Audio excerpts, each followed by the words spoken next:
You know, my mic has been muted for like 4 minutes, and I had to Yeah, that's handle what I it. want to make sure because I was started looking. I'm like, let Yeah. me check my sounds. I'm like, am I mute? I'm like, Oh, and I was giving the King's speech too. That's a shame. I really, really was in the zone, but no. So but that's why we had the Friday morning part. So I'll take a moment to note that. That's why Fridays is a QC day, right? But with that, let's go ahead and get started because I was just going and going and going. But with that, give it a moment as we get things together. But for y'all, this is year 4 of Black Futures Month, and so I got this new microphone, and it doesn't light up unless something's going on. So it is. oh, It's okay. No worries. It was trying to protect me, but it overprotected. It's all good. Uh, so it's pretty easy and casual here, at least for our kickoff, and then we're just really just getting warmed up in this space and place. So as we're doing this, we'll start with you, Java Sean and Jason, and then myself as our crew comes in and about, and let us introduce ourselves, and we'll kind of kick off what that first panel is here. Thank you so much. all right, no problem. My name is Jabba Chan. You can call me Jabba for short.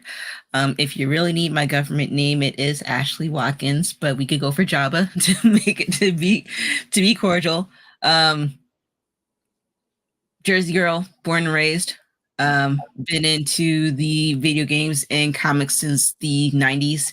So if I had to pick like a favorite comic book, it would be like the Batman. I am a DC kind of fangirl, so I do love my Batman. But I am reading the Invincible so I could catch up for the new season to come out on Amazon Prime. So I have the second volume in my arsenal. So yeah, that's a little bit about me. All right, all right. Thank you. I appreciate it, and a pleasure to connect. Yes. And Mr. Reeves of 133 Art, we'd love to connect with you again. Thank you so very much for your time this evening. Hey, how's everybody? I'm just kicking it. I guess we're introducing ourselves. Yes, sir. I am Jason Reeves of 133 Art Publishing, and we do comics. We also play video games. We love the kind of new. I love to think that we're in the future already. I like to tell people that, like, we're in the future. So I'm a big proponent of technology and the wild west of the internet, helping us to push forward and get into places that we haven't thus far, or we haven't all run up in. So I'm definitely with it. So yeah. All right, I appreciate it, and I'm sure we'll be joined here shortly by also our guest Antonio Pomares of the Hungry Bleak podcast.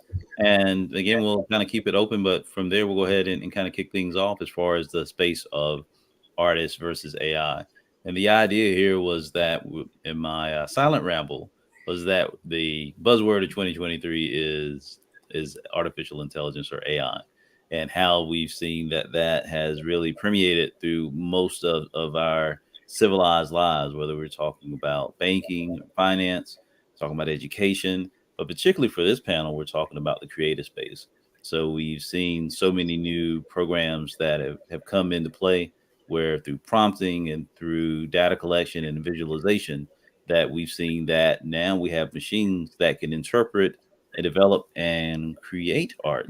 And so the idea of how do we as artists and as creators look at this, but intentionally as Black creators, that how do we look at this particular program? Do we look at it as a tool or as a liability to our own creative stories and the ways that we want to be represented? Now, with that, I want to go ahead and bring another artist onto the stage. We'll go ahead and Takia Marie, a pleasure. Thank you so very much. Hi. And Hi, welcome. everybody. How you doing?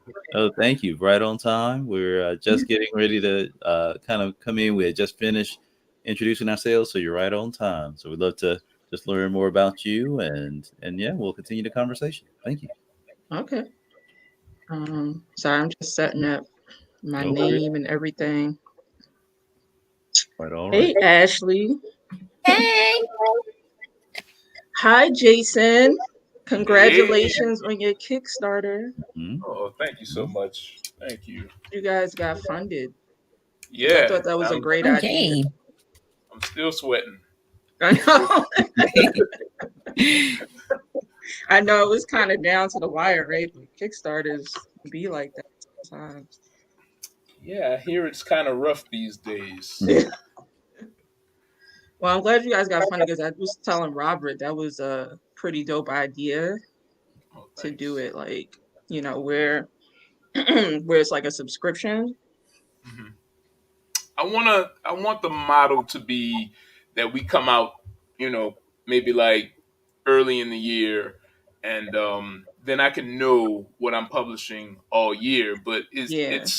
it's sort of fun now to have a slate that I can focus Hmm. on. So Yeah. I really want to continue doing that. So thankfully, it was successful.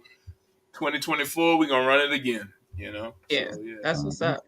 Got you. And with that, I want to reintroduce our segment host as the amazing and talented Antonio Pomartis. And thank you so very much. And we likewise, we're just getting into the introduction component.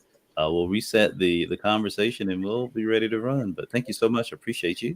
And please let us in the audience know who you are and a little bit on yourself. Thank you very much. Apologies for the technical difficulty. So I might be a little bit biased on this whole AI versus art conversation. With this. Skynet, I see you. I see you, Skynet. Yes, I am Antonio Pomares of the Hungry Bleak podcast and Fandom Initiative podcast, respectfully. Also, a correspondent on the Zion Network variety series on IG every Sunday. Yes, thank you very much, everyone, for being here. Thank you very much to Dedren for filling my shoes. I'm probably spilling them over, actually, sir, because of the hat. You just make up for everything that I was not here for. Uh, yeah, the hat is a distraction. People will figure that out one day. I don't know what I'm doing. And even though you just said it, we're still not going to care. We're still going to be like the hat was. The hat, right? That was a tipping point. Yes. Absolutely, absolutely. But with that, I want to turn it right over to you. The idea was simply looking at AI and its utilization for Black creativity as an asset or as a new tool. And to that, I'll step in the back end, get things cleaned up, but active listening. And please, Ms. Ferraris, take it away. Thank you very much, Dedren. Everyone, thank you so very much for being here. You were some of the minds that I thought of when I was like, who would I like? First off, Takia, we actually had the conversation that spurned this. Yeah. This panel. So I definitely wanted to know. First off, with the AI, do we feel that there is a space for it? Is there room for it in the creative spaces that we have right now? I'm going to go to Java because she's actually spoken about it with me a couple of times very, very fervently. And thank you. Child. You didn't have Fair to say enough. anything. That head nod is like, oh, here we go. Child, let me tell you. No, but no, with the whole AI, you know me, we've already discussed this. I still feel very heavily no. It's a flat no-go for me. It's already hard enough to try and break into this industry as an artist by yourself, no matter what your medium is, whether it be like traditional, digital, whatever, textile, it's still hard enough. And the fact that you gotta go against a computer that can just type in 5 little words and all of a sudden you get the Mona Lisa, no. There's nobody doesn't know like true techniques anymore. Nobody doesn't know like like the colors or perspective. Like I'm pretty sure if Jason and Takia probably understand if I said the word pointillism, they would probably know the technique, give or take. Mm-hmm. Yeah. So see, if you do that, if you were to put that into like an AI, they might get it, but they don't understand like how it's done, like the blood, sweat, and tears. And if you happen to get like a little water drop, your whole picture's ruined. They wouldn't understand that. So like I'm still completely biased. No, AI, no. If you want to use it as a reference of like, getting like an idea of like something that you just like can't put onto like paper, okay, fine. But I wouldn't use it as my own art. Okay, Takia, same question. It's a hard pass for me. Just like I'm with Miss Java Chan on that. But the thing that kind of worries me the most about AI is, there's a lot of lawsuits and discussions happening right now. And I think two things are going to have to happen. One, copyright laws are going to have to be updated to protect us against this, because when it comes to copyright, it seems that the courts have sided with the creators so far. But one thing you cannot copyright is a style. So if someone puts in, I want, I don't know, the Mona Lisa in Takia Marie's style, I can't fight that. Like, I can't fight you on a style in the same way that an artist could draw an image in someone else's style, and it's not considered copyright infringement. And so that's the thing that more so worries me, because the AI is using data sets from different artists, different, and not just illustrators, but photographers, all different, um, all different kinds of creators, to really make this something that you can just type in anything and just come up with an image that you like. And so I don't know which way that's going to go, because I don't know how you even begin to copyright a style, or what copyright law would like, what kind of updates would be needed in order to protect against that. So it's a hard no for me, but I also am a realist, and I see it becoming a problem in the next few years if it's not tackled legally now. Okay, Jason, you know I got to pick your brain. I gotta pick the futurist foodie's brain. I have to, sir. So disclaimer, I think that artists should be paid for the use of their work. Full stop. So any technology, like tech company or organization that wants to take our work, cram it in there, and teach an AI, I do believe, I don't have the answer for how they would do it, but I do believe that we should get something off of it. I'm a big proponent also of artist rights. I hire a lot of freelancers. They get paid first. You know what I'm saying? I'm a freelancer myself. I hate 30-day net. You know what I'm saying? Like I'm like, yo, give me my money now. I did the work. So that's my disclaimer. On the other side of it, that side of it, I'm with y'all. On the other side of it, I am down for anything that can make me faster. Back when I was a little young buck and I was coming up, there was this thing in my mind about this stigma in my mind about using a light box, and I thought it was cheating. I was like, I'm not light boxing no buildings. I got to show that I can draw them. And my mentor told me, why? He said, you know you can draw buildings. You have a deadline. If you're on a deadline, you need to get that done. What are you trying to prove? And I was like, I don't know. It's cheating. He's like, how? If you get the job done, how is it cheating? You know? And it kind of opened my mind to using tools, right? Art wise. And I was like, you're right. I can draw these buildings. I do have these skills, but I'm trying to get this work done and I'm trying to get this money, right? So anything that could make me faster, um, and allow me to feed everybody in here, including myself, and pay for this nice hot garage that I'm in, um, I'm kind of down for it. I hate to be that dude, but I'm down for it. And I've been on mid journey for a while. I can see the application of it for my particular art, and I ain't saying everybody should be with it. You know, do what you do, but man, I for some reason I get it. Like I type in da da da, and I get a picture, and it says and the colors, the range of colors, and whatever that comes out of it. I'm learning brushstrokes. I'm learning color choices in a way that I just haven't, especially in a long time, right? So I'm kind of on the other side as far as the tech aspect of it goes.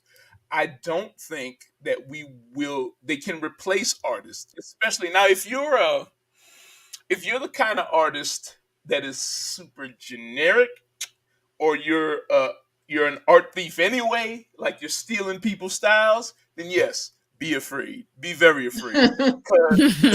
Because Mid Journey is making it happen. Stable Diffusion is making it happen. And it's doing what you already do. But if you're if you're like Takia, you can't ape your style, dude. Like, it's not happening. It's never gonna be you. I don't think we should fear the AI taking our jobs. And also, even though it continues to learn, it's still mostly generic stuff that's coming out of it. It's gorgeous a lot of times. And if you Mhm. figure out a decent prompt, you could probably come up with something. But it takes a while too. You know, people were scared of Photoshop. You know, people were scared. Like, I was scared of a light box. I cannot put it aside, because I've been there and I see how potent it is, how potent it's already been for my art. And so sorry. Anton, can I comment on Yes. that? Yeah. Or Yeah, okay. definitely. So I hear Jason on the efficiency, right? Mhm. Because let's be real, at the end of the day, if you're doing work for clients, they want you to be efficient. They want you to be able to do it quickly. And the more technology improves, the faster they're going to expect you to be. Where I do disagree a little bit is that with Photoshop, with a light box, there were still human hands behind that. Whereas with the AI, the only human hands are typing in a prompt, right? So the AI is doing the majority of the heavy lifting, and I see this having implications for art that by its nature needs to be efficient. Think storyboards, um think style frames when you're doing advertising. Think let's see, like even for children's books, I think that's already been done. Somebody actually did an entire graphic novel using AI, and now the courts are trying to claw back the copyright that they gave them because they didn't know, I guess, at the time that it was done with AI. And the courts said it can't be copyrighted if it's done by AI, if it's not done by human hands. And so those kinds of jobs where, for example, I think storyboards are a great one because you don't ever see them, right? It's something the director will use in the process of making a film or in making an animation. And when they don't need to hire people to draw shots, that job disappears. And so I do think that there's certain, I guess, jobs where illustration is a big component, where yes, you can't comics, for example, is one of those where you probably can't reproduce what a specific artist is doing with that same spirit. But there are illustration jobs out there where you never see the artist's face. So I do think that those jobs are very vulnerable when it comes to AI. And then the other thing is, I think what you're going to start seeing is that a lot of companies are going to start putting clauses in their contracts, in what is typically work for hire agreements where the copyright is transferred to that company anyway. You're going to start seeing that they'll put language in those contracts to make sure it covers the use of your work to build AI data sets so that they don't need you anymore. And like I said, using storyboards as an example, that's where your jobs become very vulnerable. There are voiceover artists right now who are fighting that because companies are asking in the contracts to use their likenesses in order to continue to use their voices or to use their faces for motion capture or whatever. so that they don't need them in the future. This has implications for film, this has implications for video games. So I think that there are particular jobs that are very vulnerable, and a big part of the problem is that the decision on what is going to be legally copyrightable, where your legal protections are going to come from, are not going to come from people who are artists, who don't understand that nuance. And so that's why I understand using it as a tool for efficiency, but I do still think that, we are at a kind of a vulnerable point where we're going to need to put some regulation on it very quickly, because it's going to get out of control really fast, I think. Now, it's funny that you bring up the legal ramifications, such, because when I was speaking with Jabba about this, she brought up the legal the legal quagmire, let's say, of everything that was going on, and also then being able to use your likeness from your. I got a feeling there's going to be a lot of quotation marks in this conversation, possibly when saying AI artist. Right. And I did that specifically because I don't want Jabba coming through the screen. I don't want no trouble. I don't want no trouble. I'm good. I don't want no trouble. But yeah, she was the one that brought that up, and I said, "Oh, that's very interesting." Do we think that with AI here in the art or in these artist space, that it can be, as you're saying, a tool? Do you think this will hinder or help emerging artists coming up? Anyone can jump on that one. What do you think, Jabba?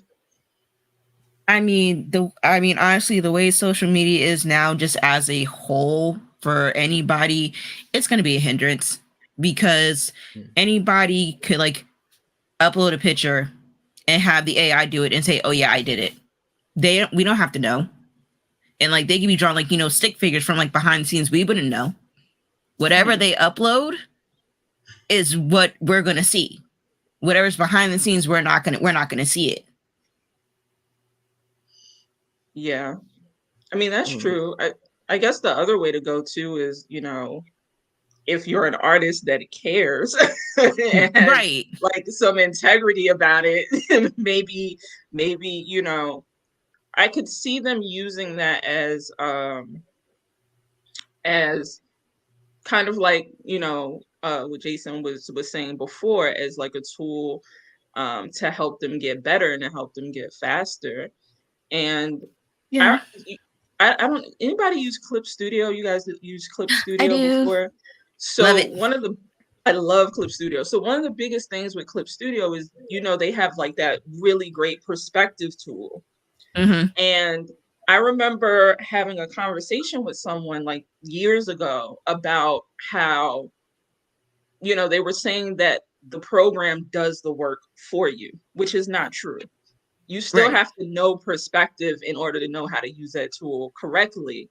But it saves you from having to draw a vanishing point outside your window to get the perspective, correct. So I can see it being used in that sense where like Jason was explaining how, when you were saying that you used it and you got a better understanding of colors and brush strokes and things like that.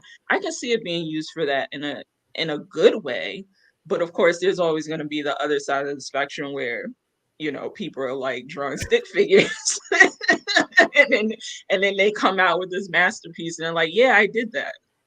Right. It seems like an extreme view of it, but I mean, the internet is fake. You know what I'm saying? Like, people post videos about their lives, and that's not their lives. I mean, everybody sees the sunny side of, like Bow Wow is posting in front of a jet, and he's on like the but he's flying commercial, like yeah, you know what I'm saying. So there are always gonna be scammers that are gonna do that. There's scammers while we're talking right now, doing scam things. I don't know. I tend to think of like what this particular technology means for somebody like me with sort of my mindset, and maybe that kind of blinds me. Like, as a Black artist, I feel like it's always been hard to try to get into this industry at all. Even now, I, like with being able to do a Kickstarter and make it happen, and having just that level of base to even do something like that. 5 years ago was crazy to me, right? 10 years ago, it was impossible to me. So, um, so I think, again, like, I think young artists who are actual artists can come up and use this thing to, like, get in the door, like, I get that jobs, especially the behind the scenes jobs, will be vulnerable. But I don't trust companies to be ethical anyway. I guess being a black artist, they're Mm-hmm. just not ethical, and I think they're always going to lean on the side towards their profit margins. So Mm-hmm. these clauses are going to show up, absolutely, and they're going to happen. Like, it's like a tide that I don't think I think legislation could curtail or stop, but again, I don't trust the politicians to do anything about it. They don't do anything about copyright right now. I have True. IP stolen from me, especially back when I started out. That's like, I couldn't afford to get a lawyer to do anything anyway. So I guess I'm kind of thinking about this in terms of the same kind of guerrilla practices that I've been using to get my foot in the door art wise anyway, industry wise anyway. And it's like, yo, if it could make me fast, it could make me better. Let's go. Like, I hope that we're ethical. I hope that, the legislation comes in and gets passed. Do I think it? Do I believe it will? I mean, I feel like we got to get the basics first, right? Where are our Yeah. basic copyright laws when it comes to what we're Mm-hmm. doing, right? Yeah, they're not gonna care until it like really affects them anyway. But I worry for Exactly. us. I worry for us as black artists because wait till next year when Black History Month show up and you seeing all this black AI art that people pretending they did for themselves and they're selling it. Like, and It, I'm joking, but not really. they're doing it. No, They're know? doing it no. right They're now, doing it though. now, and They're sometimes doing They it some of doing the it now. AIs I've now. seen is like horrific. It's kind of Hmm. questionable, and I'm like, no. The But only thing at that's the gonna save us is if is if the AI can't draw hands, because that's what I'm seeing. They can't draw hands. It's the It's the only thing that's gonna hands, feet, save and the us. teeth. But you Hands, can feet, and just teeth do is the like teeth. the You can craziest just thing. I'm like, ooh. you can just do portraits though, right? But like there was that Bashanga thing going around. Hmm. Um, what was that? Like a month, maybe a month and a half ago, and Yeah. people Yeah. thought it was an actual Disney production. They thought Oh. those were like production illustrations, Hmm. and it looks amazing. It looks really good. I was like, "What's this? Mid Journey? Let me see what that is. Amazing." But like, uh, I think on one hand, yeah, it's like, oh man, these people are unethical and they're stealing and they're not real artists. But on the other hand, that thing was beautiful. So I feel like there's got to be some kind of like a case by case basis, maybe. I personally, this is really personal. Personally, for me, I don't care if you don't have the ability that I have. If you can make something beautiful and sell it to me, like, to a point that I want to buy it, it's still art to me, right? Like, Mm-hmm. uh, I feel like, and like, I hate to be so contradictory, because, Takea, I love you. I hate to be so contradictory, but I just met you, Jabba Chan, and you seem like a nice person, and we probably I gonna be try. friends. So I'm not trying to be contradictory, I promise. But at the same time, I another thing my mentor taught me, and another thing I really hold dear, is as long as you're making choices, you're making art. And I feel like even typing in a prompt sometimes can be art if you're making the good choices or the choices that resonate with somebody. Now, again, like part of my disclaimer, if it's filtering all of our art to get there and it's unethical the way that they have fed our art into it, that's a problem. But as for the technology in and of itself, I don't have a big problem with it. I just don't. Well, that was why you were one of the people that I like asked to be in this, Jason, because I knew that you would be again, like you You knew have that that I would be mindset. contentious. I mean, I love conversations with Jason because he's always like, because you're a realist, like, and I appreciate that because you're looking at it in a way, even if it's not the popular opinion. I think it's still something we definitely need to talk about because there are people who I don't agree with them, but they think that they're AI artists, and that is something that's going to become more prevalent. I look at it like the way people learn how to code.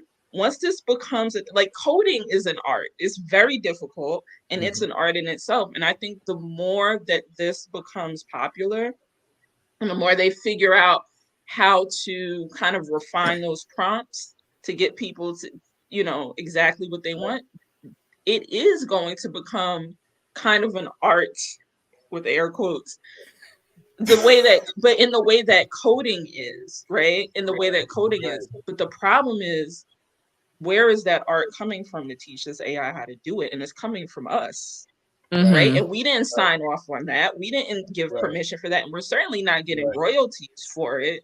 And so I think that's more the problem that people are having. I think if you took Midjourney or whatever else and you were paying royalties to the artist whose work you're using to feed these data sets, and we were all sitting here on a pile of money getting royalties from it, we would have no problem. There would be no problem. I don't think the royalties would be that much anyway. They're going to stretch it until we ain't sitting on a pile of money. But that's so. Here's what I think. Here's what I kind of think is going to happen, and I hate to sound dystopian about it, but I feel like the more successful artists that are getting the jobs that are like pissed off about this really bad, that are trying to help fund and get this legislation going, they're going to get some decent royalties because they have more power and a bigger audience and that kind of thing. And then once they start getting their royalties, then we'll stop hearing so much about it, and then all will be right with the world, and it'll be the technology that studios definitely use to do what they need to do, and the world would keep rolling. I hate to sound dystopian about it, but historically, people like us we not sitting on the royalties for Jack Daniels, and we created it. Yeah. I mean, that's facts. That's fact. Now you're gonna make the New Yorker come out. I mean, that's so I guess where I'm coming from is I'm trying to use this tool, and be not necessarily an AI artist. I'm a real artist. I was doing this before the AI, but I'm trying to be efficient and fast and get what I could get before they shut it down, before I can't get nothing. Like I hate to be New Orleans about it. Sorry. No, that's why you're here, Jason. I have no trust in the systems that we already have set up because, man, it's been a hard run. So I will fight the AI when we get the basics down. I feel like and again, one of the basics is getting us royalties for when people feed our art into that thing. But man, I can't even see a way how they would do it at this point, because if I'm Joe Blow Midjourney user and I go on 133 Art, I know how to copy and save to my computer whatever photographs I have up there, unless I have some kind of protection, which I don't go steal my art, y'all. They can feed it into Midjourney, Jason Reeves or 133 Art or whatever, and then it'll come out something similar into it. So how would they pay me necessarily if the user is doing it? You know what I'm saying? Like on the front end, they use like Loish's art and Jim Lee, whoever, all popular artists crammed in journey. But now, some dude that heard me speak or whatever in friggin' Santa Monica somewhere is like, yo, I like this art. I want my stuff to look like this. And then he feeds it in there. How do they pay me? So there's so many logistics that go into that.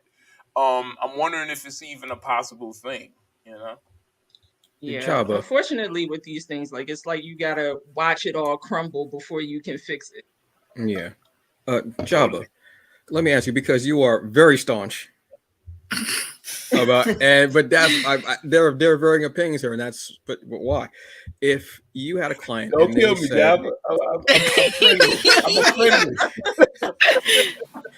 I played Destiny with her. You don't want no problems. I'm an angel, but go ahead. If a client commissioned you for a piece and they said, I want you to use your skills as well, but also AI. Let's say that there's another form of AI in the next 3 or 4 years that you can work with more hands-on, let's say, not just prompt, but more hands-on. Would you be open to that commission and like using the AI art with it? Yes.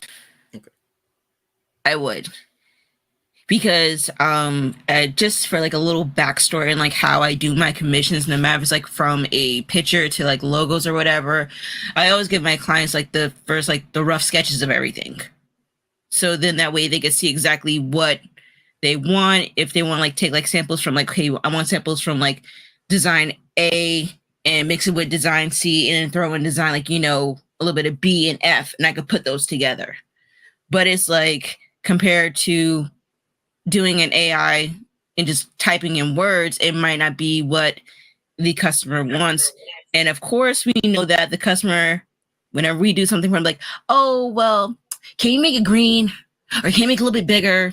Or like, can you like switch over like these two people onto this side? So it's like, you already do enough changes. And it's like, do you really think if that AI is going to be able to do what the client wants?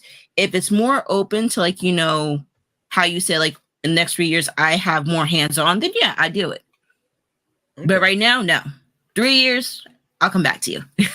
All right, I'm gonna set my watch to that. So 3 years. All right, so this is something this is more of a philosophical thing as well, because the AI is learning from artists, taking different styles and such like that from all of us. One of the things that was brought up about AI is the fact that with Black people, it lightens up our skin. And also with plus size people, it has a tendency to slim them down. It has a tendency to, huge air quotes, correct body types where there were not the natural beauty that is the human body. Do you think that the AI in any way, shape, or form will make us, because of how it's doing art, it will make artists look at how they're drawing people, especially people of color and people who are of plus size, how they're doing it, and say, oh, I didn't know I was like turn ons were making this person this light. And we've seen it before where characters who are darker skinned have been lightened up. Storm. But that wasn't very vague. Do you think at all that will happen and will start to actually, once artists do that a little bit more, that the AI will start to do that as well? I want to throw that one to Jason. Do I think AI will help people recognize that? Yes, we'll recognize that we're not, that maybe the art isn't as, because I know the art is how we see each other. Mm-hmm. So if somebody might see me, they might draw me maybe a couple of inches taller. Thank you very much if you do. They might put me in like a 6-pack. Like Takia once put hair on my head. I was like, wow, thank you for the hairline. That's awesome. I missed that. Wow, that meant the world to me. Do you think that at a certain point that philosophically, like just mentally wise, art will change in that way? Can AI art change artists and their mindsets on how they do their art? I think it can.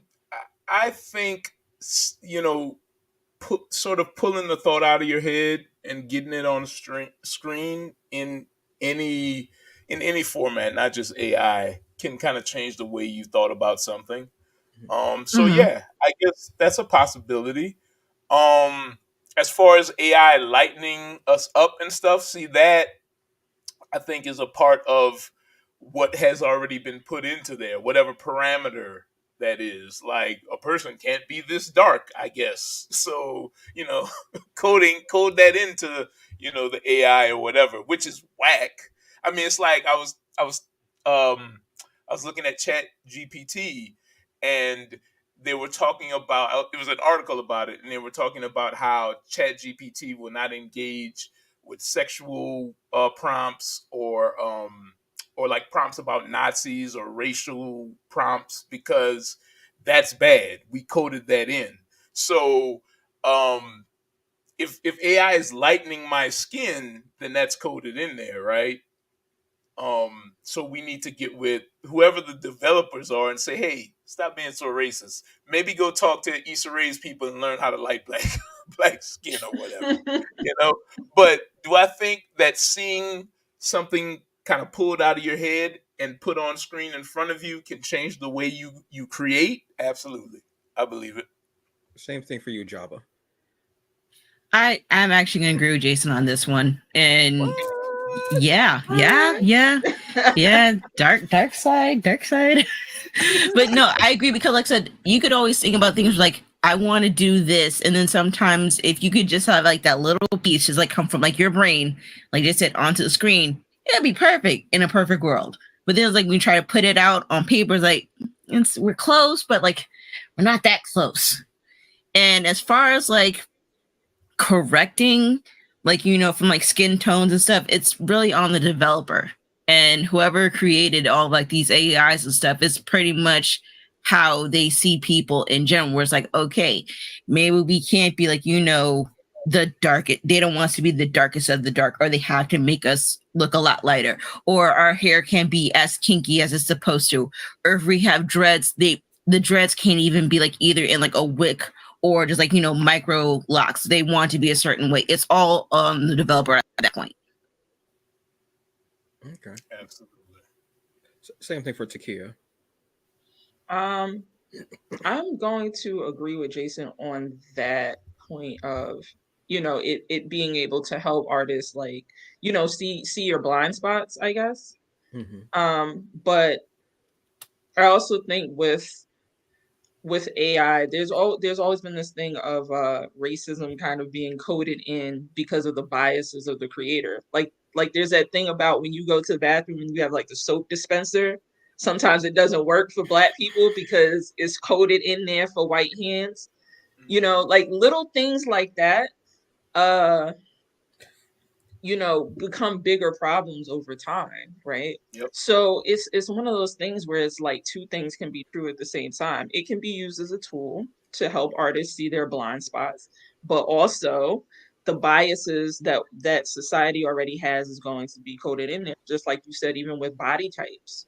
And I'm not sure that if you're not already conscious of the fact that there are different body types and that there are certain body types, usually skinnier ones, that are more considered to be more acceptable. If you're not already conscious of that, I don't know how seeing an AI correct is going to influence you. You have to already be conscious of that for yourself as an artist. So I don't know, it depends on the person, I guess. So with that being said, follow up, do you think at some point, or if it hasn't already happened, do you think like I said, if it hasn't already happened, do you think that artists and AI developers, specifically Black artists, or artists of darker skin tone, let's also say, will get together with developers and start like making waves to help the AI see that and change that up? Can I Yes. speak first? Yes, Java, run in it. That's if they want to listen. Honestly, that's if they really want to listen. Like, do you know how like for example, just like in video games, do you know how long it's been just to have, when you create your own character, to have somebody with a fro and it looks decent? Right. let alone Right. having braids, let alone having dreadlocks, and they don't look janky as all hell. But I'm saying, do you know how long it took? Like, I think, what was it? I just got finished playing God of War, and like some of the characters, like, you know, had like some like black descent, and they look beautiful. But it's 2023. I mean, the game came out in 2022, but like, come on. Like, really? Yeah, I remember Saints Row. Yeah. Like, Yeah. I mean, even Everybody that, even looks Saints like Row a helmet. facts. Oh. Ooh, flashbacks. Flashbacks. I got, All right, cool. I got a flashback of my homeboy playing Saints Row and like, yo, crazy. It was real, okay, but not real at the same time, which is very funny. But yeah, but no, it's like more like who's really gonna listen? Like we've already had our notions, and when it comes to from TV shows to movies to videos, where it's like we don't all look like this. Like we are all different. Like we all have different textures, different skin tones, different body weights. We're not all the same, but yet they clump us all together because that's what it's mostly society is known by us.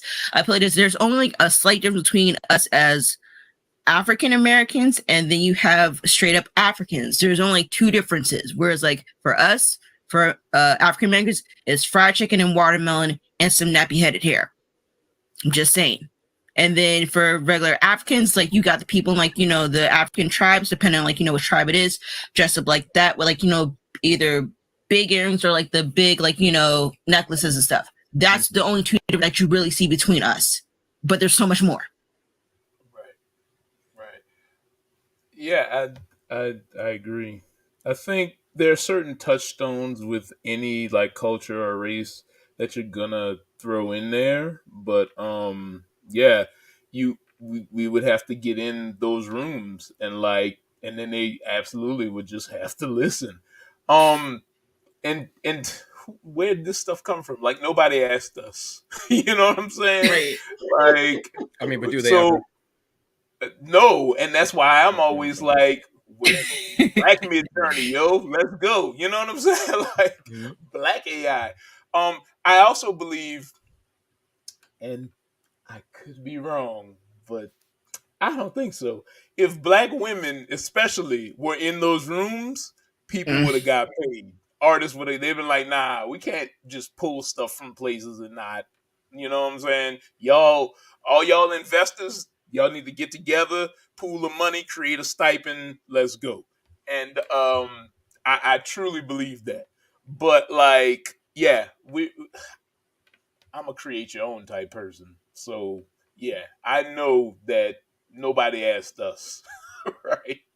And they're not going to. It's highly likely they're not going to, because unless there's developers in those rooms, and I mean Black developers or developers, queer developers, developers of you know, we can pick any kind of marginalized groups out there. Unless there are developers of those backgrounds in those rooms, you're going to continue to see these biases, you know, within the AI. So I don't know, man. Prepare for the robot uprising. That's all. that's where we're at right now. I will say though, I've been impressed with some of the hair choices on Mid Journey though. Like I've been putting in like prompts, like Black prompts, you know, African prompts, and you know, it's I will say the basicness of the prompts is a little annoying. Like I'd love to get more inside baseball about it, but like but the hair has been dope. Like I did a mid journey of myself from a picture of myself, and it looks like me. Like I thought, yo, you got this? Okay, nice. Like you doing phase now? Good job. But no, I prefer us to be in the room. I prefer us to have the say, and you know, it seems like the only time we get to do that is if we make our own, make a splash, and now they want to know what we talking about. You know, or they get mad. Right. Right. So Yeah. I'm thinking Jason's probably already got his own Jarvis slash Ultron in the back. He just ain't say nothing. He just kicked the box in the back. He's like, yeah. So yeah, all right. Listen, I see you, Mhm. Jason. no, I don't have no. I see don't you. have. Now we I know don't where have those one. comic book sales, what you've really been building off those comic book sales. Mhm. Jesus. Listen, Remember, I'm your new friend. We're cool. I don't want to get attacked. I would never take anyone's art and filter it through a program without talking to them first. So no, I wouldn't do that. I mean, And we it's made ethics. $5,000. Like, what am I can't build Jarvis on 5K. You could. You could. Yeah. You even If said black AI. I don't think I haven't been listening to the words that I pick up because I read between the lines. If I could code, I totally could, but I can't code. It's Jarvis's cousin Jenkins. I know, man. I know. You ain't playing. Jenkins. Jenkins to the Reeves mobile now. I know you. I know you. So any final thoughts on this? I mean, just because it hasn't been trending doesn't mean it still isn't a huge topic and still doesn't have ramifications throughout everything. And so I think sometimes people forget about that. But do we have any final thoughts as far as AI art? Sorry, Java. And what do you see it doing next, possibly?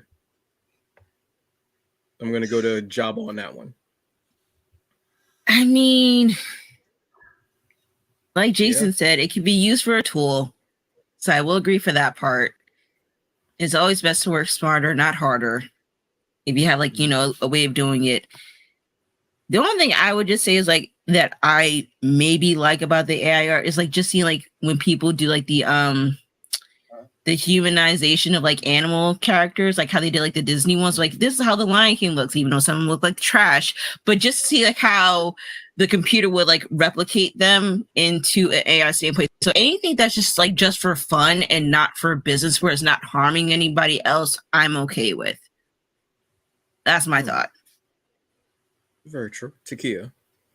I guess I would say, I kind of think where it's going is that ownership is going to be the name of the game here for a lot of creators, because we're increasingly going to get to a point where, and it's going to come to like an inflection point where, like I said before, the AI will make it so that in certain industries we won't be needed.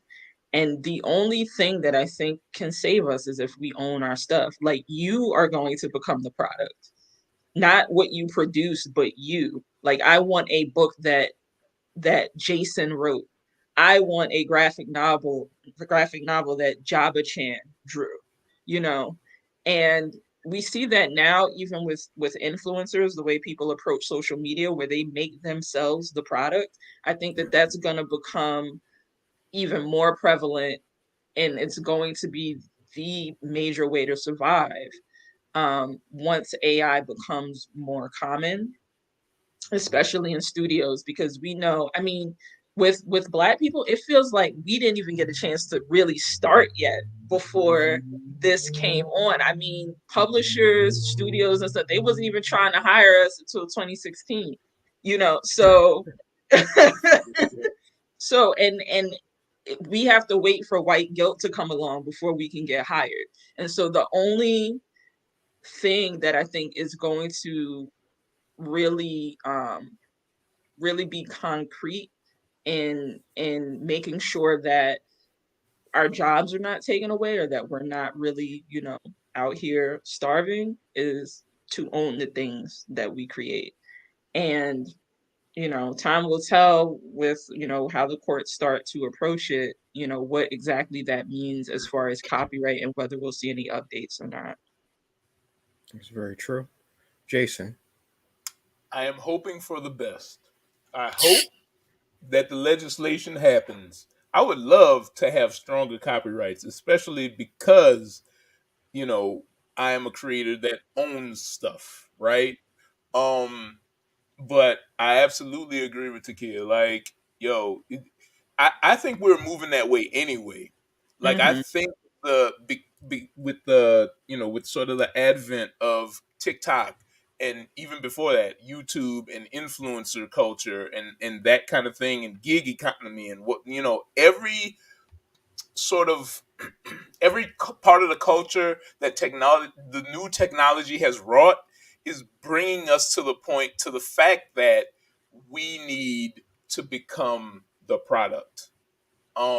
If you're unique, if the product is unique enough and can find a base, and it's you, then nobody can replace that.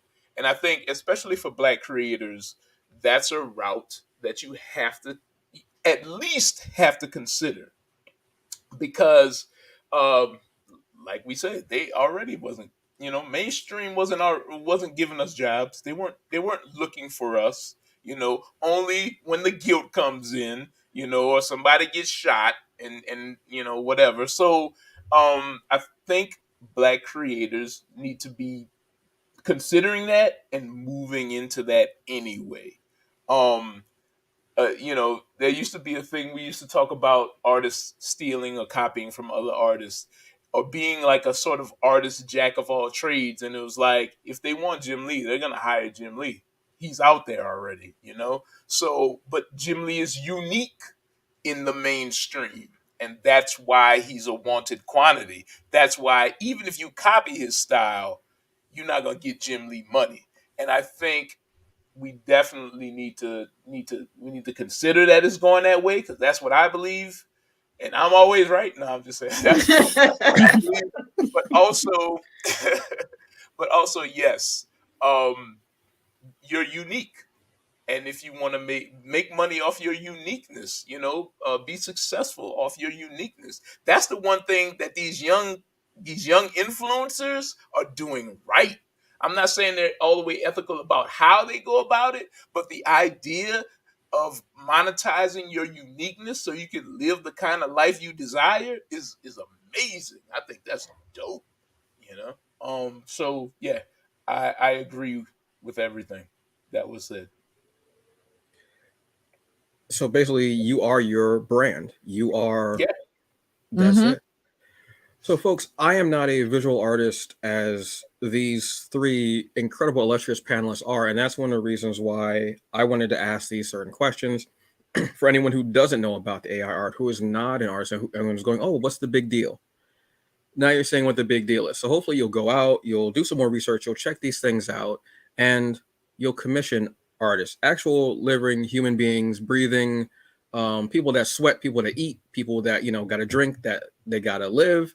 And how they live is by using money. And the money comes from not just their day job, some of them, but also doing commissions and such like that.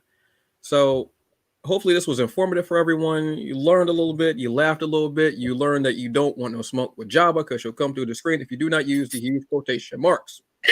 That being said, I want to thank Java Chan. I want to thank Takia Marie. I want to thank Jason Reeves. Thank you so very much, y'all. Enjoy the rest of, excuse me, of the Black Futures panels. This is an incredible event. Thank you so much to Dedren Snead. I think that's pretty much everything for us, folks. You have a very good evening, day, whatever time you are watching or listening to this, and be good to yourselves. Okay, thank you. And I unmuted this time, so I think maybe I'm able to be heard. So I appreciate y'all. It's been a fantastic run, and it is a subject that is absolutely in my purview, both in my day job and as a fellow creative in this space. So I'm very appreciative of being able to hear everybody's perspective. I think it's absolutely paramount that we be in this conversation, that we be in these spaces, because for one thing, they're not going to, they being the owners of these spaces and technology, they're not going to unring that bell. So we have to understand that this is our presence, but it is absolutely up to us as artists to determine that creative future. I don't think that there ever be a technology that will overarch or outthink a human. But if we look at us in our human capacity to make 1,000 sketches at once, I mean, there is a space of attrition. I'm thinking that really, and it was said that we are the product, right? That's really what we have to look at. And I think that culturally and creatively, that will, it's not about it overcoming. I think it is just being in complement of what things are. That's my little 2 cents on it. But this is a fantastic panel, and really, y'all have just really level set the space for us here on Black Futures. And again, just want to thank each of you. So thank y'all yet again. Thank you, Dedren. Thank All you. Thank right. you. Appreciate it. So I will send you all back here to the rest of your days to enjoy the rest of our panels as we come in. And again, want to thank each of them for being a part of the very first panel of artists versus AI with Black Futures 2023. Again, my name is Dedren Snead. For those who weren't maybe able to hear me at the earlier component, I'm the founder and CEO of SUBSUME Media here in Atlanta, Georgia. SUBSUME is the technology platform that's the intersection of creativity, technology, and community, where we look to leverage the Black excellence and Afrofuturism in action to create a future where everyone can stay included. And so, again, this is year 4 for us, and being able to have a Friday night session where we want to be able to kind of just start the conversations about not just futurism, but where we are in the present, and obviously the legacy of the past that we all get a chance to appreciate and build our own legacies towards the shared tomorrow. And so up next, we have another component of our afternoon and evening engagement, wherever you are. And we want to make sure that we go ahead and be prompt on bringing those to the stage. And so we want to look at our next component. Now, the idea, of course, we just talked about artists and AI and how we see technologies, particularly AI, look to traditional works of art, whether that's animation, whether that's 2D or 3D art, for their reference. And now what we're getting to now is the heart of what makes these references. And so it's a great parallel from looking at AI and artists to how do we build the art of tomorrow? How do we look at the inclusion as a component that we're able to galvanize and find a space that's sustainable for us as human creators into the shared space of tomorrow? And I think we'd be perfect to talk about the Kubert School and being able to bring that type of training, that type of relationship, and that type of professional development so that we have creators that can not only be a part of the creative workforce of tomorrow, but also be able to tell our legacies and share our stories through these visual experiences. So with that, I'm going to go ahead and bring up our esteemed panel for our next part. And with that, I think we've got Anthony, Lloyd, and Sean is going to give us the art perspective right off the gate, and I appreciate you. So with that, gentlemen, thank you all so very much, and we want to thank the Kubert School for being a part. And I think we got Fernando right in behind us as well. And so I want to thank everybody from it. So Anthony, thanks yes again. So we want to get a chance to introduce everybody, and we'll get right on to it. Thank you. Dedren, thanks so much for having us here tonight. I'm really excited to be a part of Black Futures Month. This is really important to be a part of, and I take a lot of pride in being here tonight, so appreciate it. And I have to just say, first off the bat, Dedren, it's great to see you. Yeah. Right? It's great to see you. Sean, great to see you again since last year. Fernando, I don't see you yet, but it's always popping good him in to right see now. There he goes. There Hey, you go. Hey. Pleasure again to see you. Very, Thanks for very having happy. me. Oh, pleasure as always. Anthony, you were saying. So no, this is just, it's very exciting to be a part of. And, you know, some you were just touching, you know, I think it comes down to, we're all storytellers in one way or another. You know, everybody that's out there, whether you draw, you write, you just sit with your friends at nighttime, you want to tell a story, right? And I think that what makes a story really special is when it is authentic and it's coming from, and everybody has their own origins and where they've come from, and how do you get that story across? So at the Kubert School, we've always specialized in, and every, you know, Lloyd and Fernando can fill you in on this as well, since we're all QB alumni. And you know, it's all about a story, getting that across, and how do you be authentic with it? And that's what we do, is we pull from our own lives. And I think what I would recommend to anyone that wants to get into this is you pull from what you've experienced. That's what makes you an interesting artist, what you see, what you enjoy, and that's what you're able to convey down onto the page. So yeah, I'm just very excited to be here. And trust me, man, I could just keep on blabbing on, but I just want to give myself a clear direction. Otherwise, I'll just keep going on tangent tonight. So it's exciting. Happy to be here. A privilege, and we appreciate you. So we do want to give a chance for everyone to kind of go around the room and kind of give us a little blurb about yourselves and your creative experiences, and then we'll get right to the crux of looking at today's workshop. We want to encourage everyone that's looking at us through YouTube, Twitch, Twitter, and what have you, that we want to make this as interactive as possible. So I'll also be navigating any questions, any feedback, as this was a fantastic and very interactive panel last year. I'm sure we'll see the same this year as well. So starting, we'll go from Anthony, Lloyd, Fernando, and Sean. Just give us a little bit about yourselves, and then we'll go ahead and kick this thing off. Sure. So I'm the president and owner of the Kubert School. I'm also a cartoonist as well. Currently, I'm Batman: The Audio Adventures. I've also just worked on what is it? Earth 6 Stan Lee Universe DC book. That was a lot of fun. Great time on. And I've got a few other fun projects coming up, so I'm excited to, once those get announced. I also own and operate Dewey's Comic City. An over comics junkie. I love comic books and everything that they can be. I think it's the absolute best. So, like I said before, happy to be here. Cool. Well, so my name is Lloyd. Hey, everybody. It's good to see you guys. Man, I've been locked away for the last few months down here in North Carolina. So I'm very happy to see fresh faces. So Dedren, thank you for the invitation. Anthony, Fernando, it's good to see you guys. Sean, I've been following your work for years. It's good to be on a panel with you. So good to virtually meet. I've heard nothing but good things about you. So I'm excited, very excited to be here. I got to the Kubert School later in life. Art was kind of my last dream. It was the one like I wanted to like never retire from. But I had a career in the Army for 10 years first, and then after that, a pretty surprising career in fitness, which was kind of unplanned. And that was another 10 years, and then the Kubert School.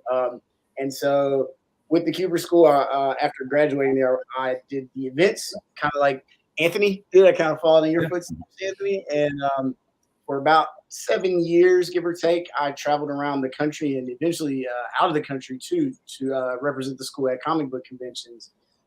During my time there, we got to interview a lot of what I would call like comic book celebrities, just subject matter experts in the field that love to stop by the school and just share their knowledge with the student body. And I learned a lot. I learned a lot there just from all the instructors and all my experience traveling.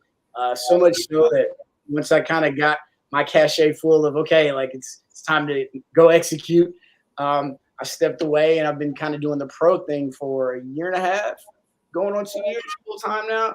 And so it was a lot of hard work, trying to get my skill set up to, a sellable level where I can sustain, a living and pay bills, which is important if you're going to not be an amateur.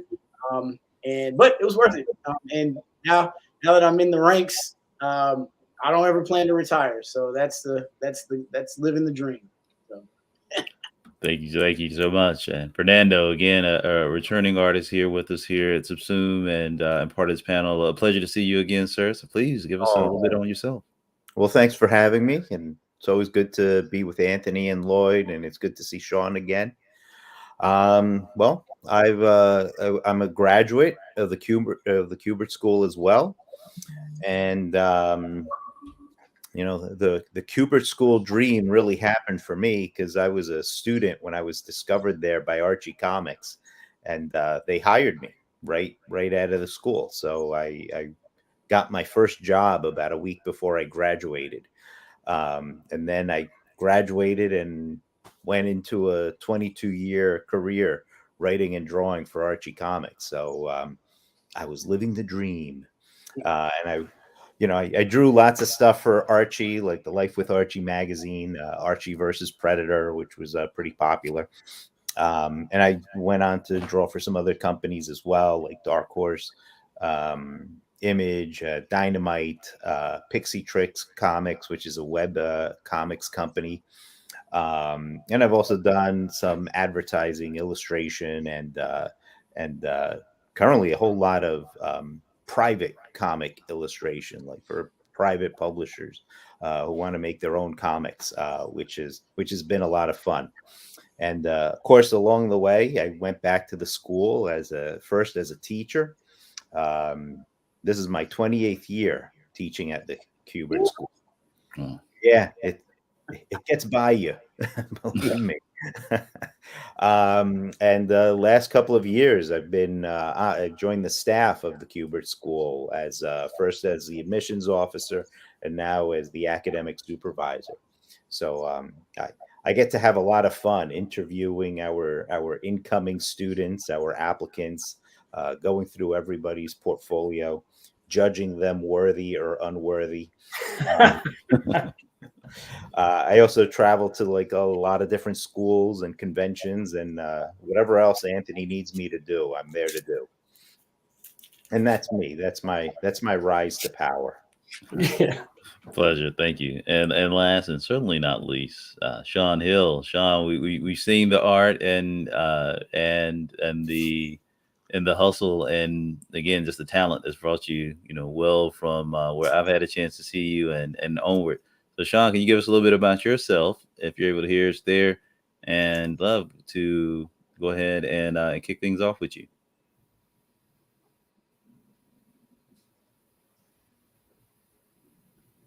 I think he's just muted at the moment. All right, Sean, you might be muted on your end. If you need me to unmute you, just let me know.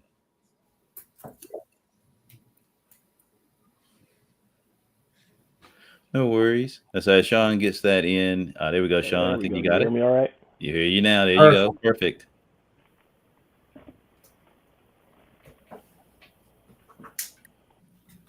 Oh, thank you, Sean. Yeah, we have you here now. So yeah, if you'll give us a quick introduction to you.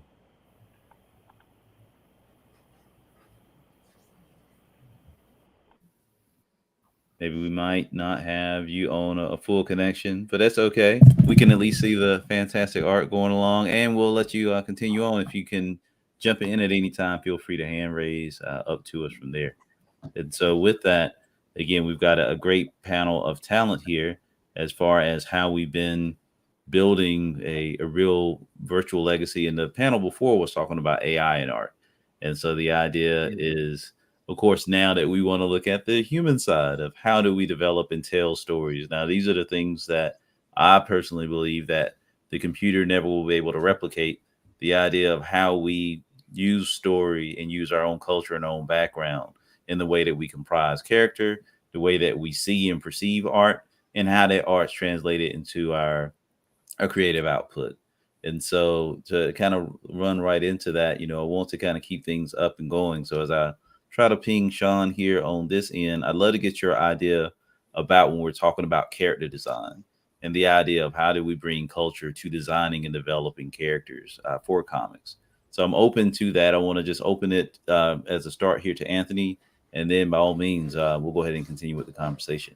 And I'm gonna go ahead and push the screen so that we can just have our talent here, but I'll be right here on standby and we'll keep it going. Sure, no problem. Thank you. So actually, this makes me think of something that Lloyd, you've been working on for a long time, different projects that I've seen you do. And I think that what it is you got to be willing to do some research. If you're gonna do a story that takes place in a certain period of time or anything like that, it's you need to have some reference, and you got to know what it is that you're talking about. And one of the real of being in this profession or doing this sort of job is getting to learn so much. It's kind of the pluses for me. I love doing research, and it's kind of easy to fall down that rabbit hole and to just be studying a little bit overboard from time to time. But I always like trying to find a way to make it authentic, finding different elements that you might see in different cultures and trying to incorporate that into your art. This way there's a level of connectability to the audience. So this way they can relate to the characters that they are, that you're doing. And so that popped right in my head as Dedren brought that up. I thought of some of the different things that you've shown me in the past and what it is that you were working on. And I think that we can all relate to that. So I'm actually going to pass the baton over to you. I want to pick it up and run. Cool. I appreciate it. Yeah, research is definitely the most fun rabbit hole in the job for me.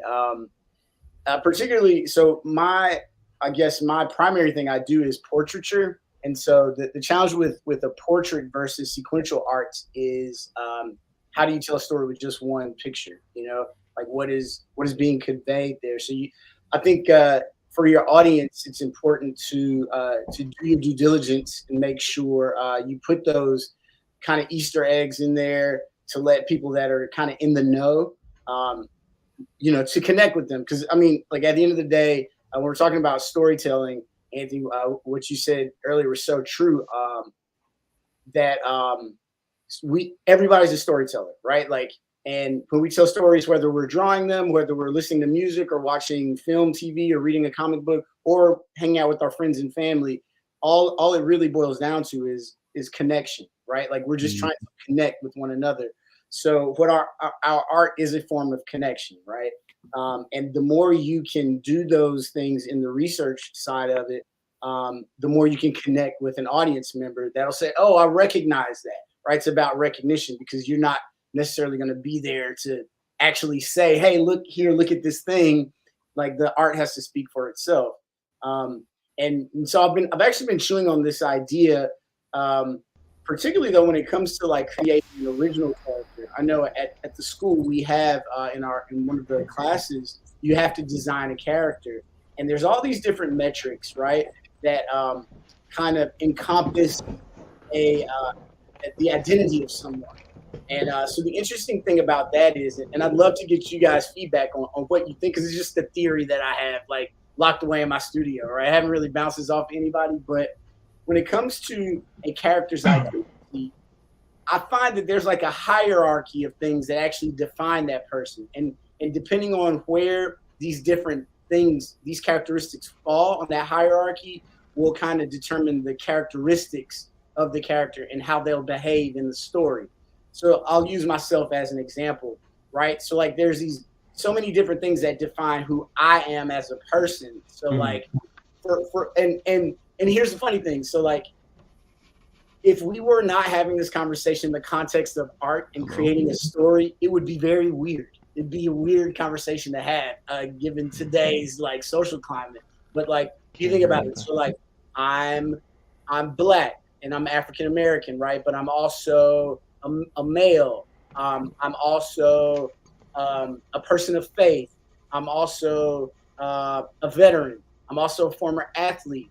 I also love music. I love culture, but I love experiencing other cultures. Somewhere in there also, like, you guys might not know this, but I have great grandparents that are completely Native American, right? And so, but if you know me, like, and we've known each other for years, you may not have ever known that, but it is still part of who I am. And so, but that's a lower priority thing on who I am as far as my expression of myself. It comes up in conversation. It definitely has a lot to do with my aesthetic look, the way I've rolled out, like my ethnicity. Like those are part of that gumbo that makes me me. And so when you're considering that for a character, right? Like how do they identify, especially if you're talking about a hero or a villain, right? All these different things kind of establish their identity first, and their identity will then determine how they behave in this world we're creating, essentially the story you're telling, right? And so you got to prioritize those things. And I think when people get it right, when storytellers get it right, that character, their behavior is a mix of all those different things versus just the one thing, right? Like I wouldn't have to explain to you that I'm African American, right? But like if you talk to me just for about 3 minutes, right? Like you'll be like, oh yeah, he's Black. You know, like there's no like I wouldn't have to declare, hey, like I'm Black, you know? So I think when it's done well, these characteristics speak for themselves in the interaction in a sequential story. In a single illustration, it's about the aesthetic, right? And so those characteristics can easily flow into a stereotype, right? And the funny thing is, characters, right? In stereotypes, it could be good, it could be bad, depends on what you're trying to communicate with your story. If it's, you know, parody, satire, you know, it's going to be more cartoony. It's going to lean into those stereotypes, and rightfully so. right? But one thing I was looking at earlier was that that Neil Adams Green Lantern, Green Arrow back in the day, where he had the older black guy was talking to Hal Jordan about, you work for the blue skins and you protect the purple skins, but you don't do anything for the black skins, you know? And it was such a pivotal moment in comics history, as far as I think a lot of historians say that was the end of the Silver Age, because the tone of comics got a little darker and more, you know, reflecting the reality of society at the time. But if you look at that panel where this older black man is talking to Green Lantern, you don't need any dialogue. You don't even need color. But his characteristics, you'd say that's an old black guy, right? And so the visual, like the aesthetic of who that person is, needs to be conveyed clearly so that you can get your thematic point across. So all those things kind of roll up, and there's definitely an art to it. But I think for us anyway, you know, that have gone through the training of, you know, the Kubert School and even other institutions, there is a science behind it too. And you got to roll these things out, lean into them, and define what your characters are. That's my theory. I thought it was good. Yeah, well, it's like, you know, I don't know. For me, anything when we're being authentic, right? It's when you have friends, you know, you could just be yourself. You're not putting anything. Those are the best moments. And we've all had the times where then, like, maybe a new person wants to join the group, but, you know, they're not really like, not real. Maybe they're not great in the group. It's not working out. And it's kind of easy to pick up on that. It doesn't fit in, you know, somebody is not upfront. They're not real. They're not authentic. And I think that it's just something that kind of goes across with us from the very beginning until the very end. And same thing with your art, whether you're drawing a superhero, whether you're drawing a story like the one you were just talking about, Lloyd. You don't want to fall stereotype or sort of just a caricature of people. You really want to just be real and get that point across.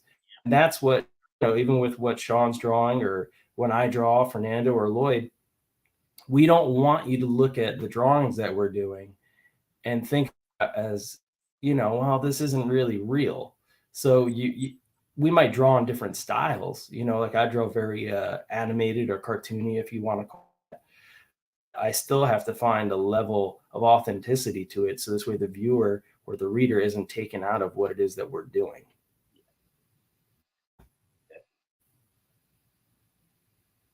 So, hey, I do have a question though for the panel, because Anthony, you bring up a good point. We all kind of have a certain aesthetic as far as style goes, but I'm thinking Fernando, like, you know, drawing for Archie for, you know, 20 plus years, you know, that house style is very specific. You know, what kind of things do you guys consider when depicting the different characters? Meaning, like, what, you know, as far as character design, you know, are there certain tags? You know, is there like a spit curl or a cleft chin? Like, what kind of things went into making those selections with that house style?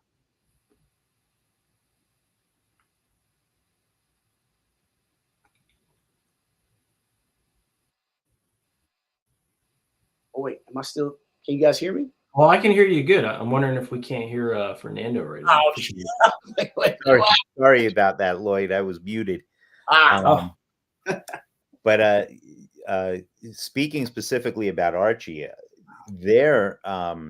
lot of times the characters were more like devices. You know, they served a very specific role in a story, whether they are the bully or the nerd or the hot chick. You know, they serve a very you could almost say a one-dimensional purpose in this story. So that really, you know, that really served to define them and to really be the springboard for a lot about the character, a lot of what the character looked like, a lot of how the character's dialogue was going to be. So that was really the leading thing, was what are they going to do in the story? What's their purpose in the story? Are they there to beat up Archie? Are they there to go out with him? You know, it really all stemmed from there. Yeah, that makes, so essentially the decisions are the filter of the decisions is primarily how it serves the story, like in service of the story you're trying to tell in that moment. Yeah, I will say sometimes we did get culturally specific. You know, I was assigned to come up with an Indian character for Archie. Right. Specifically because Archie, the company, realized that they were very popular in India. So nice. to capitalize on that, they said, you know, we're popular in India, but we don't have any Indian characters. So they asked me to create an Indian character. And you mentioned research before. Me, I knew nothing about India. So and so what do I do for research? I tap one of my students who was at the time who was Indian, and so he became my consultant on all things India. You should have just gone to Parsippany, but that's cool. And actually, he was Indian by way of Canada, so he wasn't even 100% genuine. Yeah, but he was a big help. And I ended up naming the character after him. That's cool. I did, but then Archie renamed the character. They changed his name, which I was always sorry about. And he ended up becoming Raj Patel, who was used on one of their TV shows. I think Katie Keene. I think they used him on Katie Keene. So here's an interesting thought, you guys, as far as like designing characters of different like ethnicities that are kind of different than yours. And I was thinking about this earlier as well. So for like, there's this weird tension of like there's culture, there's ethnicity, and then there's stereotypes, right? These are kind of like interesting categories. And taken in a certain light, it could get real offensive really fast, you know, in one way. But in another way, though, you have to like honestly consider these ideas when making a character. And I was thinking about like there's a stereotype like among the Black community that like, let's say all white people look alike, right? But the reason why that stereotype is because if you've never been exposed to a certain culture, then you know all you know is the stereotypes, right?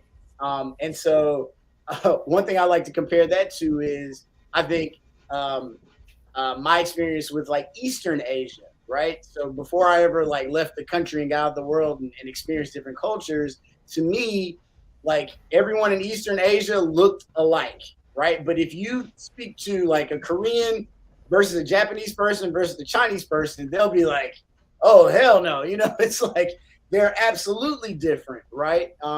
And so you're looking at this kind of ethnic, like evolutionary spread across like geography that determines certain aesthetic features. So if you're creating an Asian character, the first thing you would think is, okay, like this person has to have, you know, their eyelids have to be drawn a certain type of way to convey that they're Asian. But where do you make that decision on essentially how Asian you want this person to look is where you have to pay attention to craft, because you don't want it to come off as you're making fun of the character. You want to stay true to what the character is. And, you know, especially if you're telling like a pretty serious story, like if you're just telling like a, you know, like a typical, like a Marvel DC story where it's not like, you know, comedic or poking fun most of the time. But you also want to make sure that, you know, this person who is supposed to be Japanese has traditional Japanese features so that you can see what they look like when you turn the page and the story's not confusing. You have to do that with all cultures, though. There's a famous speech from Adam Clayton Powell, who's a civil rights activist. in New York, and he's talking to a group of black men, and he's talking about black women, and he's saying, hey fellas, we got everything from chalk to chocolate with our ladies, so like take your pick. And it's very true. Like I have a great uncle who could pass for white, and as a societal mechanism, it was necessary for him to like pretend he was white because he could, like, he didn't have a lot of melanin in his, he was very light skinned, very fair skinned. The funny thing is when my mother and her siblings would go visit him, all these little black kids were running up to him, and he's like, oh no, like, he's, gotta keep my cover, because everybody in his town thought he was white. He was black. He was my grandfather's brother. My grandfather, on the other hand, was darker than I am, and so, but still, like, we all fall under that umbrella of, quote unquote African American. So it's like, well, how do you, if you got to draw a black character, where do you pick from, and how do you show that in a way that kind of honors the person or honors the roots of it, but also gives you the freedom to have this character, like is this character a villain? Are they comic relief? Are they the serious, whatever the character does? So how do you filter those behaviors through that aesthetic? And that's like, it's not something that should be taken lightly, I think, because these things can't be taken lightly. Yeah. I'm sorry for talking so much, but myself, I try to approach it as, usually what I do is from the script that I'm provided from the writer, I try to see, what is very specific. If there is something like that within it where, hey, we want, a Japanese woman in her 20s, blah, blah, blah, blah, blah. Maybe they'll give some sort of other notes of where they want it to be, but maybe even if it's just kind of open-ended, just kind of let you know where the story's set. In general, you can do your research again and try to make it as authentic as possible. I don't think any ever approach our work in a way that we ever want to come across as being offensive. That is never the objective in any way whatsoever. And, we just try to put it down in as most respectful of a way as possible. And, again, research, and you approach it with respect. And I think you're able to accomplish those sort of goals that you're talking about. I think also subtlety is key. In my case, drawing Archie, for example, where the entire universe is a caricature, like you said before, it's very easy to go down an unfortunate road if you overdo it. Mm-hmm. So that's where subtlety is really key, because it really doesn't take a whole lot to sell a different ethnicity or a different body type, or somebody of different features, and real just a different shape, a different curve of a line, a different the different nose, Right. That can be all you need, and then hopefully the colorist will figure it out. That's there's a question here that oh yeah, I think Fernando, you were addressing that, right? Like taking like a stock character. Mm-hmm. Yeah. Robert Radow, one of our students. Nice. Not having you Steamster. Yeah. So one thing I try to do, so like the project I'm working on now is an anthology with a couple of people I went to school with, and we're all kind of doing our original stories. And as I've been doing character development, I try to. Fernando, you mentioned something I don't think we touched on yet, is the kind of the function, of the person. Like, is this person the hero? Are they athletic? Are they is it the janitor, at the pool or whatever? Like, what does this person do? Are they a former baseball player? Because that body type is going to be different than, say, a former marathon runner, right? Or a current marathon runner. So, like my hero is a swordsman whose his main thing, I mean, he's human. He's not like superpowered or anything, but his main thing is is speed, right? So he's got to be built for speed. So he's going to have a certain body type that's going to define him, even though he's black, but his body type is built for speed. So he's not going to look like, let's say, a fullback. You know what I mean? Like playing football, he's going to probably look like a track athlete. And depending on his sprinter, he's a long distance guy. Those body types vary as well. And I try to do that for all the main characters as far as their stature, their physical appeal. And just go from a functional standpoint. Is this person a sedentary person? It's almost like you almost got to do a questionnaire. You got to interview the characters you're creating to find out who they are. And I think Kreger had a really good.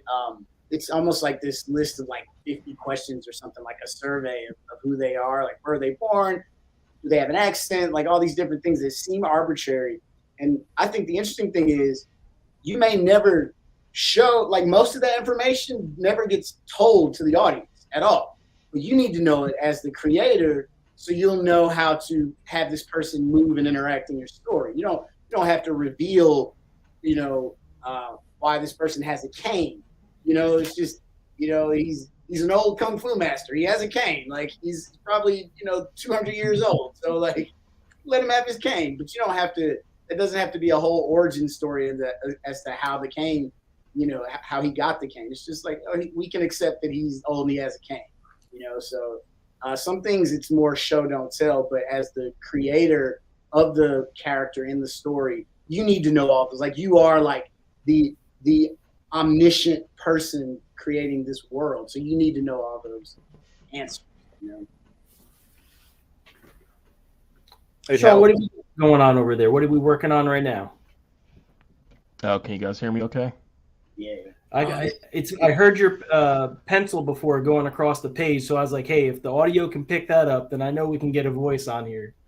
Oh man, I was fiddling with it for a second, but No, that's great. So this is it's Nana. He's created by Greg Anderson Elise, and I actually have a book with him coming pretty much already up on Kickstarter right now. It's called It's Nana. Congrats on that. That's awesome. Oh yeah, thank you. Yeah. Thank you. It's already made goal and everything. It's been like crazy. I told him he's probably gonna make probably 20,000. He said he's never made that before. I think he's gonna make it with this one. That's awesome. But this is a really fun character. I'm really surprised that he actually brought me on to do this one with him. He's one of the many creators that I'm friends with on Facebook and other social media that I follow, and this character is based on a lot of West African mythology and folklore and that kind of thing, and that was the main reason why I said yes to the project, just because I've never got a chance to really play in that world.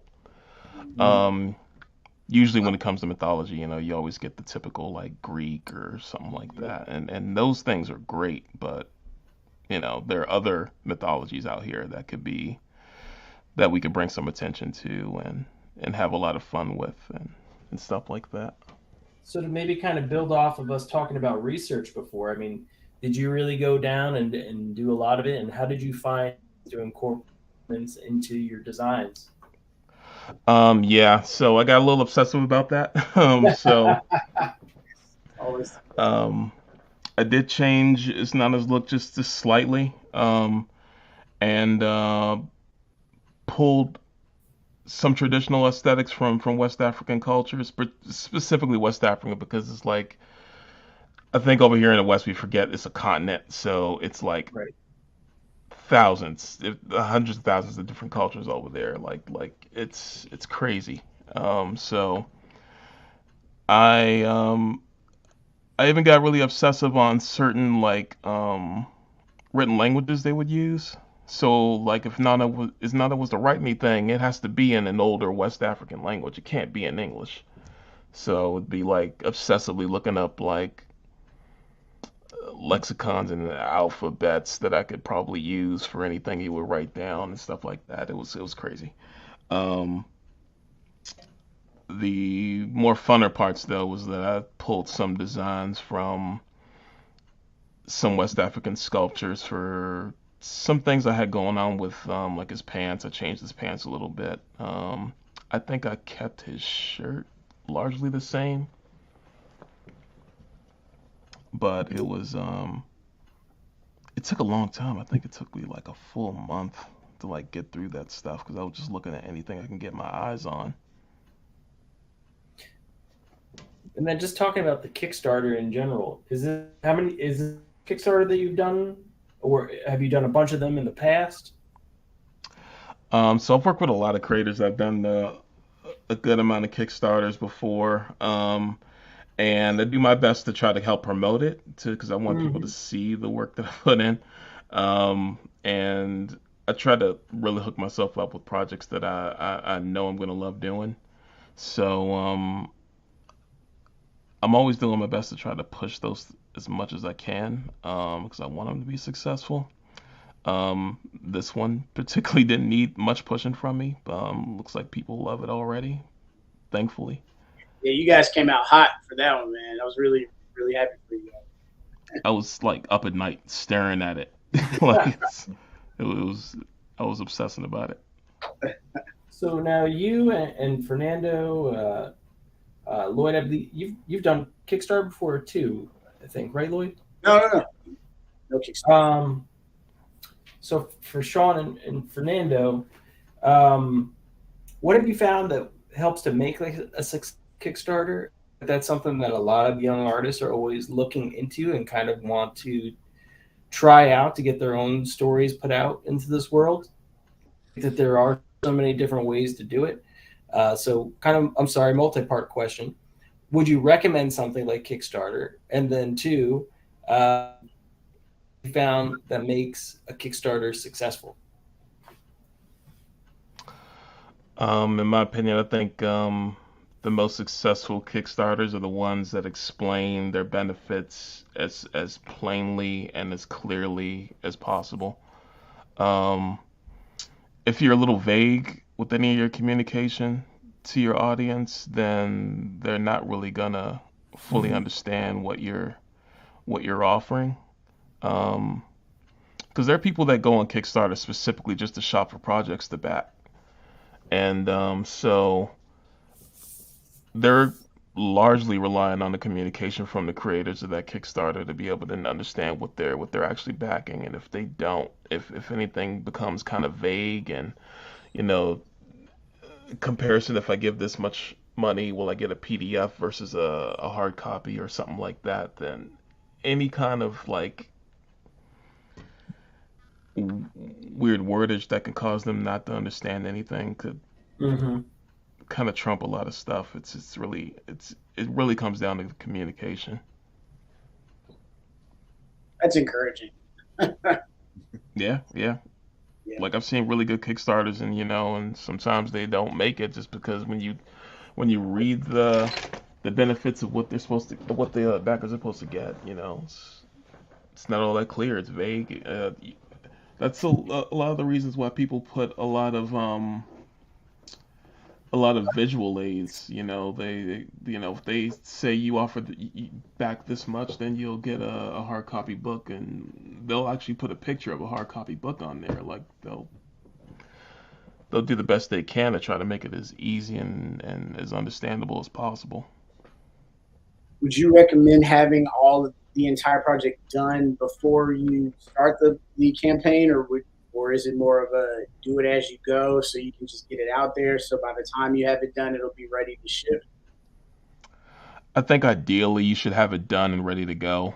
You really don't want to be the creator that still needs to get the book done, and all the creators you're working with are still kind of struggling to kick out stuff because of the ease and flows of life or whatever. I think it's better to have it completed, so when it's fully done and it's ready to get printed, you can just send it and you can let people know how things are going.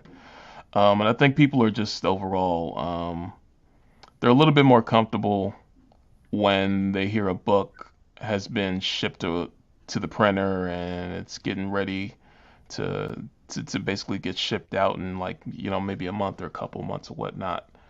Than to hear that, oh, it needs to be, you know, we're on page 26 of a 130-page graphic novel or something. You know, that's really hard for a person to swallow. You know. So in other words, it's good to kind of be able to simplify the communication. So, because I think within the industry we have our own language and we understand. You know, if we say, oh, like, you know, I got a double page spread I'm working on today, that means something to us, like to just your average consumer. They may know what it is, but may have no idea of like the labor it entails. You know? Yeah. Confusing. So, yeah, comics. I was telling a friend of mine a while ago that comics is like, it's like professional wrestling. There's like a whole lingo in there once you become a wrestler and stuff like that. You know, it's certain things you just have to understand only by attempting to do it. right. I've thought that before in the past, where I was like, it's kind of like wrestling. It's kind of like professional sports in general. You know, there's like a whole specificity to it all, where it's just an interesting industry in general. You know, just working in main comics, I guess, is really the way that I think of in terms of like sports. Yeah. But one of the beautiful things about playing or doing comics or doing this kind of work in general is that you could do it anywhere, and you could just do it from home. You could have any kind of piece of paper if you want. I mean, there's so many different options that are available. You could do it digitally, however you want to work. There's so many options that are open to anybody to just go out there and enjoy yourself. Drawing is a wonderful, wonderful experience, and really hope that anybody that might be watching or people that might come across this video just takes the time out to just kind of sit back and relax a little bit. And you start off with doing some doodles, even if you struggle a little bit. Maybe you can only do some stick figures, but that's all right. Play around with that a little and kind of explore that world that you might have in your head, and think about something that happened during the day. You know, people are always wondering, where do you start? How do you tell a story? Well, a little bit about what happened to you on the way to work today. Maybe you had to go shopping. What happened at the grocery store? Little things like that, where you might think that boring in the world, but it's a great way to get the juices flowing, you know, to get your story chops working out and be really clear on that beginning and end. You know, you went to the store to buy a steak, you went to the meat section, they were out of steak, so you got some chicken, you went home and you cooked it and ate it. Boring story, but has a beginning, middle, and an end. That sounds like a horror story for me. Places It's like they ran out? No. a I don't nightmare. know how they ran out of steak. Lloyd showed up before me and took it all. But see, you start riffing a bit and you have some fun. It's the cool part even about the Kubert School, and something that I always enjoyed. Even now in the positions that I'm in, it's just being able to be around other like individuals, and you can just kind of talk story, you can talk art. You know, I mean, these are just everyday conversations, and it's so easy to take it for just to be in that sort of an atmosphere, because then I tell the students all the time, the hardest part of all this is do eventually graduate from the school, and then you're home and you're not in a room with 15 other individuals. Yes. And you're not just talking about story, art, and just pop culture, whatever it is that you want to talk about. Yeah. And it's a really wonderful experience. Being to even be here tonight and discuss these kind of things is enjoyable to me. I like it a lot. So I did see that we did have a question that came in from Mr. Robert Radow. Is there an advantage or disadvantage to kickstart a graphic novel by just doing individual issues? That's a interesting question, Rob. So Fernando, I'm going to flip this over to you if you want to go after that. Yeah. When my buddy and fellow Hubert alumni, Dan Parent and I, when we did our graphic novel, Die Kitty Die, Dan and I, being old school comic fans, our initial plan A was to do 4 individual issues. The economics of individual issues, though, is tough. First of all, it's really tough to do that as a whole campaign. Unless you really set that bar low, it's tough to to sell that this is what you're getting, 132 page floppy. It's a lot. People are more inclined to put up more money for a bigger book. And then you had to remember there's printing 4 separate individual issues, and then on top of that there's shipping 4 separate individual issues. So we kind of did it back. Actually, what we ended up doing was we offered the hardcover graphic novel, the complete book became our ultimate goal, which was the 4 issues collected into 1 volume. But then we also offered along the way, as an option, digital copies of the issues individually, which people seem to enjoy. So it's tough to do the individual issues first. It's too expensive, Let DC and Marvel flip that bill. Is there, without, of course, look, anyone that watches, do the research on it and find out the print and whatnot. But did you find that there was a certain sweet spot in terms of page number, type of cover stock, anything like that was for the buck, the best quality that you can get for the price? Well, what we found that most people seem to want and seem to inclined to support was 100 to 120 page minimum. Everybody seemed to want the hardcover. Everybody was willing to pony up for that. We always start out offering a soft cover with a hardcover as a stretch goal. Everybody always wants the hardcover, and luckily we were always able to make it. So that seemed to be like the ideal model for what we went for. I see Robert is saying in the comments, seems the chance of raising the money for a 140 page book is a harder goal to hit. It can be. Now, Dan and I also had a big advantage being a fan base that we had built over our time at Archie. We had a lot of Archie fans who followed us into our Kickstarter campaign. That's an advantage I cannot, underplay. That was huge. And I think that's one of the toughest things that people, brand new Kickstarter publishers are going to find, is that if you're going to jump into Kickstarter cold, you're nobody. You haven't published anything. You're just coming out of the woodwork. You may have a beautiful book, but nobody knows who you are. That's why I always tell people, you got to build an online presence first. If you don't have a publishing record, like 20 years on Archie or something like that, if you don't have that under your belt, you got to have a presence online, and you can't keep your project a secret. You gotta let the world know that you're doing it and that it's coming. You can't just say, surprise, my Kickstarter launched today, give me $1 million.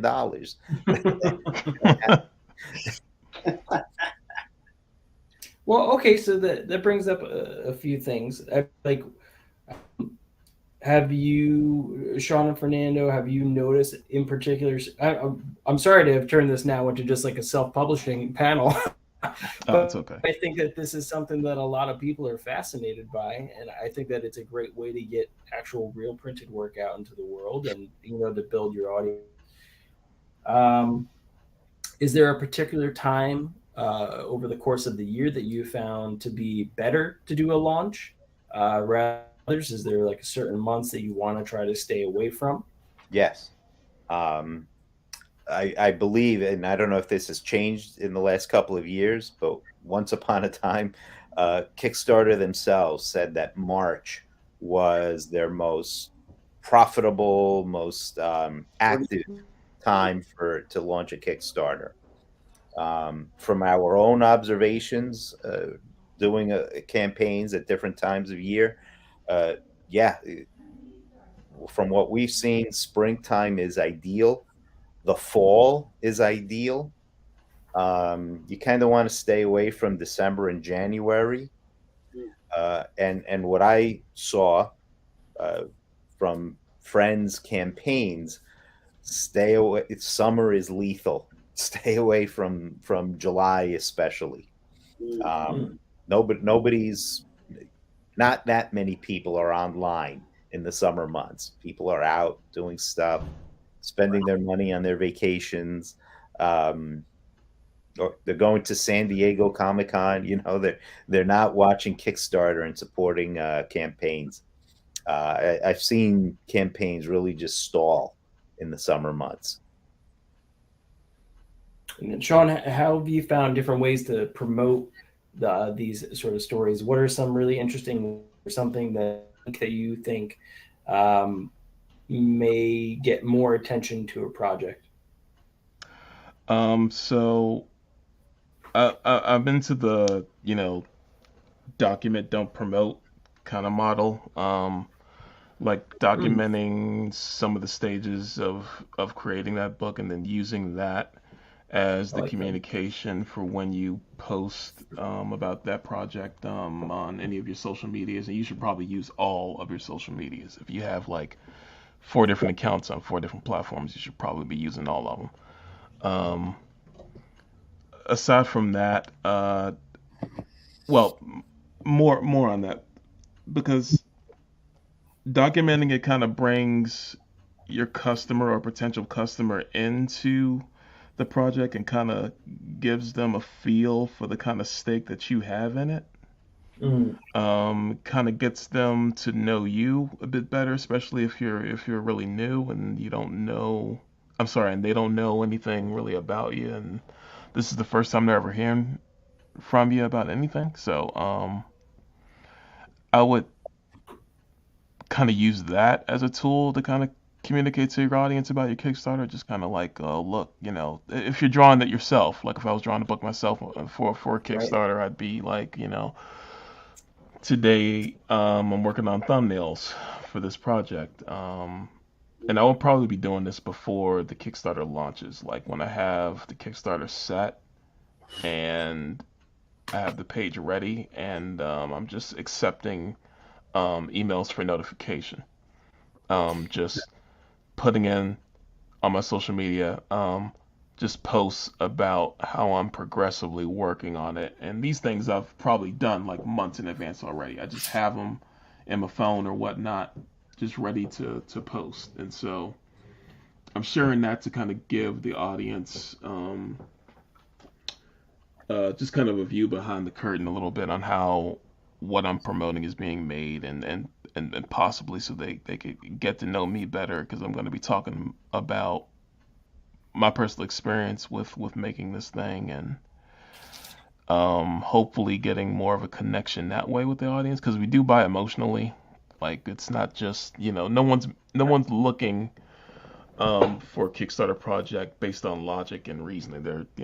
They want to have fun. They want to have a little bit of escapism. They want to kind of enjoy what they're looking to buy. So we're buying emotionally. So you want to kind of connect with them in that way. Do you try to do similar things for when you're not doing, I guess I'll say like creator own material or self-publishing? So when you're working on a project I mean, are you trying to like seed out different thumbnails, roughs, kind of tease out different things to kind of play on those emotional connections with your audience, purchase your book? Yeah. Like when I'm still kind of in not in the middle of the Bishop miniseries from Marvel. I'm still like I would as I was working on that thing, I would be like I'd be taking like pictures of all the different stages of my pages, and I wish I took more pictures of my thumbnails, but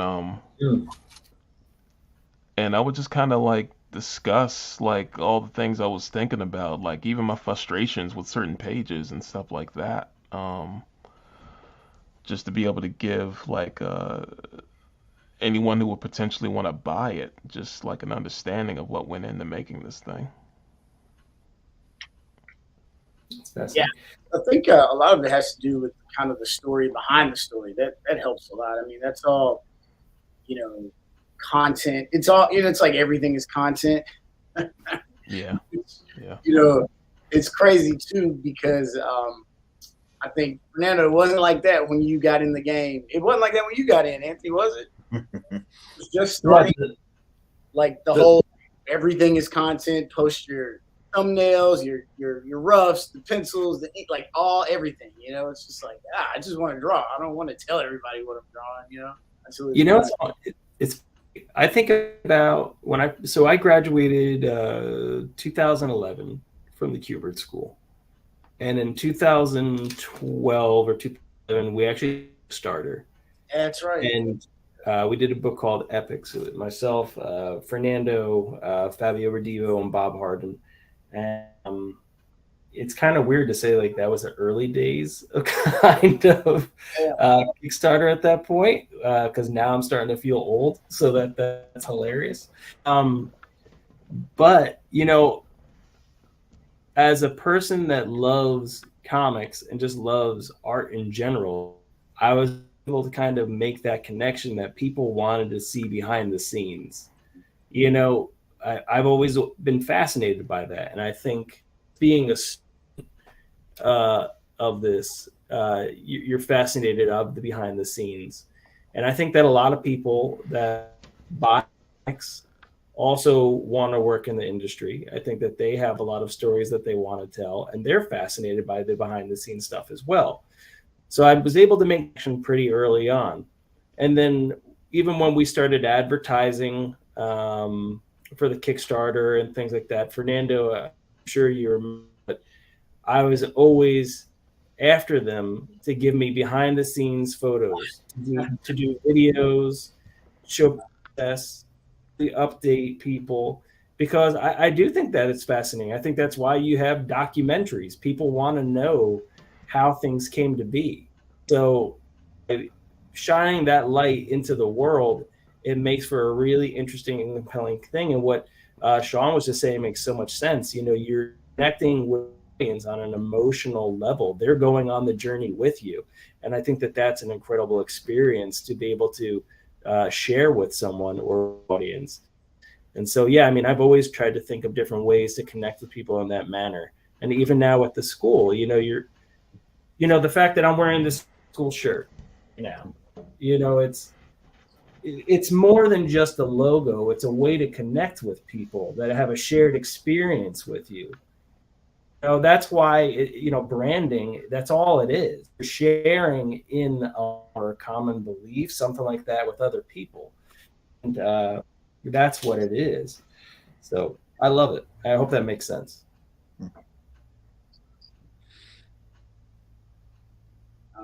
I will say, so I'm working also on a volume 3 of my illustration collections, and I think for me, so I haven't done a Kickstarter, I haven't done a crowdfund yet, but I think if you're not going to do the crowdfunding, you have to have a really good network, because word of mouth is a good thing and it works, but it's word of mouth. So if you don't tell anybody about it, then nobody's gonna know about it. Right. And also, thank goodness, we're back to doing conventions again, because for me, that's the primary place where I was able to sell like my books. And I was even surprised because there was a big gap between like volume 1 and volume 2 for me. But most of the people that bought a volume 1 so many years ago, they were excited about a volume 2. I thought it was going to be a brand new audience, you know, but like people, once they kind of like buy into following you on that journey, they're bought in, you know? So yeah, that's worked out for me pretty well as far as like word of mouth and being able to like take it to conventions. You know, there's the logistical side of it. You know, I think I forget who brought it up earlier, but like you do have to ship. So, you know, your living room can very quickly become like a, you know, like a depot, a shipping depot.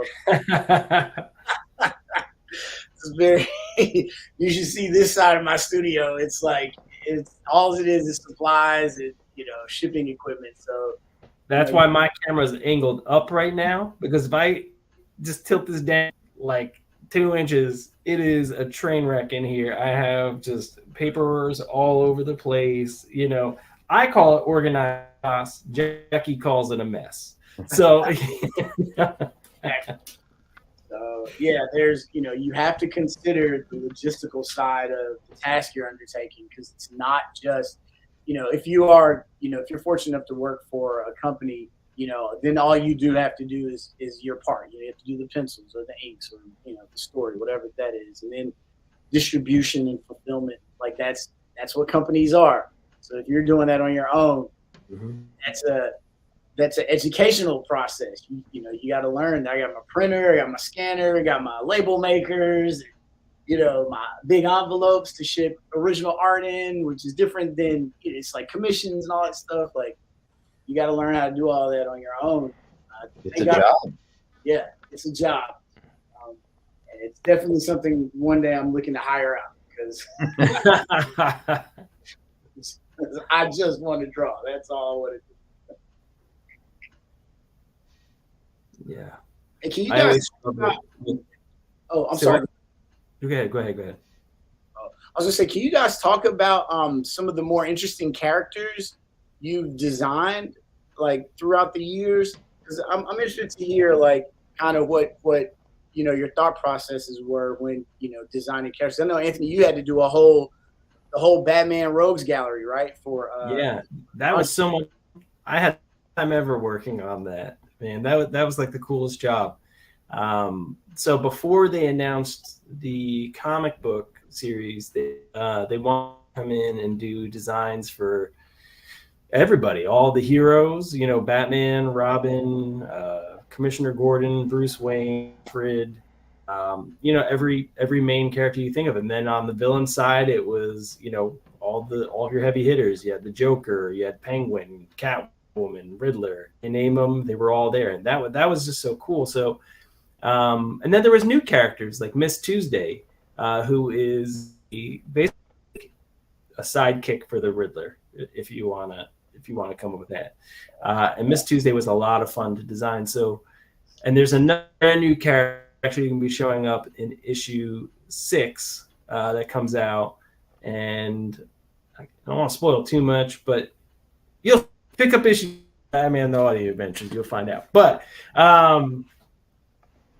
it's fun to do because I think that we all have these certain elements of what characters look like in general in our heads, but it's also, when you're dealing with these sort of characters, it's also very personal, individual, how they view it. I think that's why you see people flipping out when a character doesn't look the way that they want the character to look in a or tune or something like that, you know. So what I tried to do was find a balance of what I like and what the characters really kind of recognized as. So, for example, I really like short-eared Batman. I don't like Batman. I think it's strange looking. So, like that, who's that? Simon Bisley, like.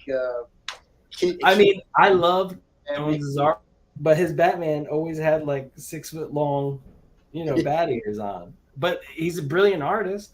Yeah. But for me, I've always enjoyed that eared Batman. Maybe because I was a sucker for Adam West Batman growing up. You know, like as a kid, they used to have the reruns on at night, so I would watch and really enjoy them. So I tried to find a happy medium there. The Joker, I got to explore with a little bit more, and for me, with that character, I thought of when he used to guest star on Scooby Doo and those sort of strange cartoons because he has these. They look like he had devil horns, but the way that his hair was drawn, Yeah. and he had these big. He looked almost like a paper puppet, like he had these like just long arms. I was like, man, that's fascinating. I bet you the Joker just moves like that. Like he almost moves like a paper puppet, like with those like brains that are put shoulders, like, and he must work like on hinges. So for me, the idea of the Joker is he probably weighs like a 30, but he's like 7 feet tall, and he hides and like in shadow, all you see is just like a giant smile, and then all of a sudden, out of that shadow, out of like a hinge, you just see this long towering figure come straight at you, and like come nose to nose, and he's just smiling the whole time. And like it's terrifying. He's creepy. So, but that approach, I just think of what I like and what is iconic about those characters and incorporating those elements into it.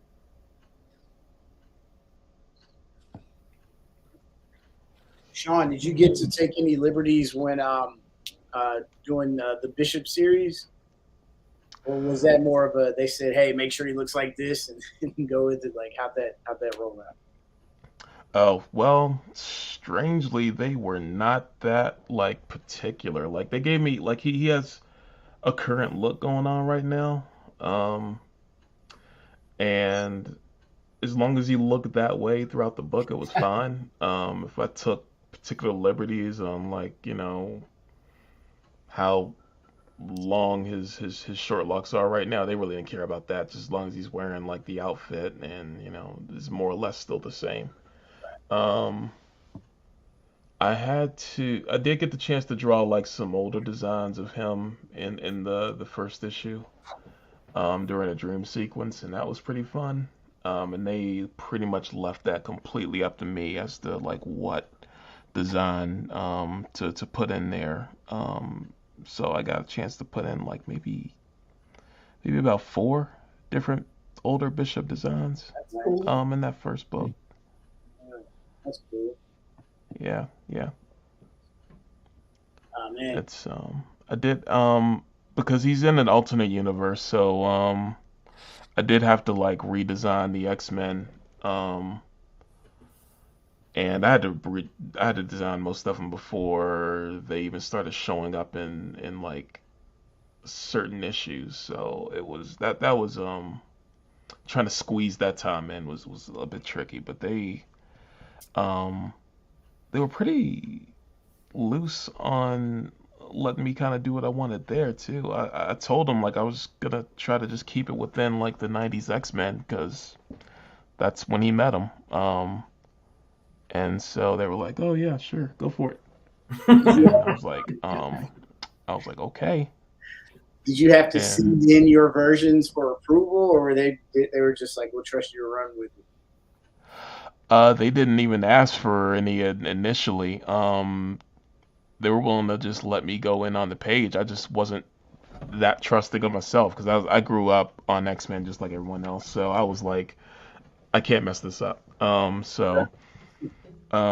went on ahead and just made some quick sketches and designs for them to look at, and they seemed to like them. So I was just like, okay, all right, let's rock. It's awesome. Now, Fernando, you got a chance to draw the Predator, right? Yeah, that was fun. I imagine doing those. Did you have to do like a preliminary process? Because drawing that face, man, had to Oh, like. Was it fun? Was it a pain in the ass? Like, how did that roll out for you?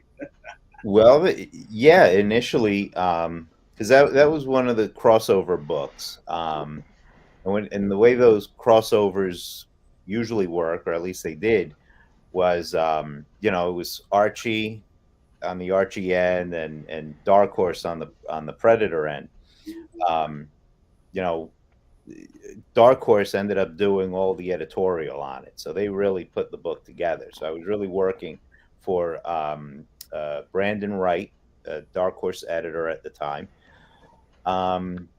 And he only knew me from Archie, so he wanted some idea of what this was going to look like. So he asked me to do some sketches, Right. and my initial thought was, well, I'm going to draw.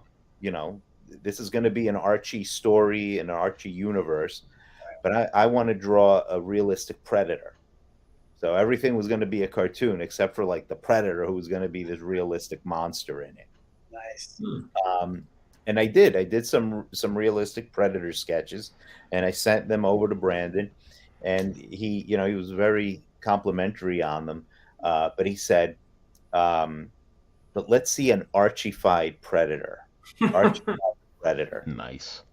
And so I did, and I sat down, and I got to say that was the right way to go. That was really the best way to go, because it made for a more, first of all, an Archie-fied Predator was just funny to look at. That you had that big crab face, and it's a cartoon, but it made for a more seamless world. It made for a character that really fit, and it was also funnier when you have like this semi-cute alien monster, and all of a sudden he beheads Jughead. That really made the joke really work. And of course, an Archie-fied Predator was a hell of a lot easier to draw than a realistic Predator over and over again. Yeah. One thing in drawing that I never realized before, because I really had to take a close look at the Predator and the details on the Predator's naked. The Predator's just about nude. He's just like knitting, right? It's like nets. Like he's wearing a fishnet bodysuit. Yeah. And he's got like he's in the wild stuff. Cup. He wears a cup over his junk, and he's got a couple of saddlebags, and then the rest is like the wrist stuff, right, and the shoulder cannon, and he only has like certain strategic bits of armor. Like he only protects one shoulder. One shoulder gets the armor. Yeah. That's all he is. He's a naked guy with alien dreads. I think that makes him scarier, honestly. That's just, I have more respect for Schwarzenegger and the crew. I had no idea he was this kinky guy. He sounds unhinged. Like, it's just... But he was a lot of fun. That whole project was just a blast to draw. Right. Yeah. I love it. Sean, that looks great. It does. That's what I'm staring at right now. Like I've been thoroughly enjoying watching this piece come together. How you started off with it, really as kind of like a rough and some nice. Even your pencil work on there was really very pretty. It got really tight at one point, and then watching you go in and doing the line work, and then now you're going in with the brush. Really beautiful stuff, man. Thank you. I appreciate it. It's I initially was gonna do the whole thing in pencil, and then I was just like, that's crazy. So I just went with the ink. Sometimes you just got to go with it. Yeah. Are there? Does anybody have any characters that they like to just for fun redesign?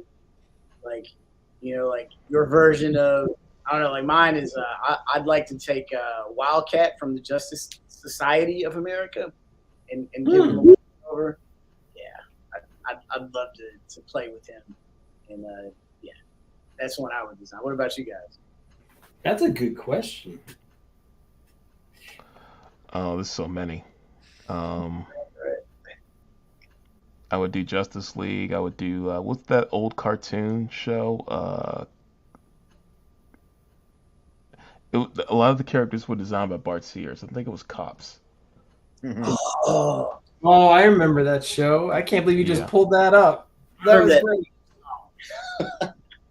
Oh, that show has been like seared into my brain since I was a child. Like I never saw anything like it when I was that young. It was just Wasn't one of the characters named Bullet?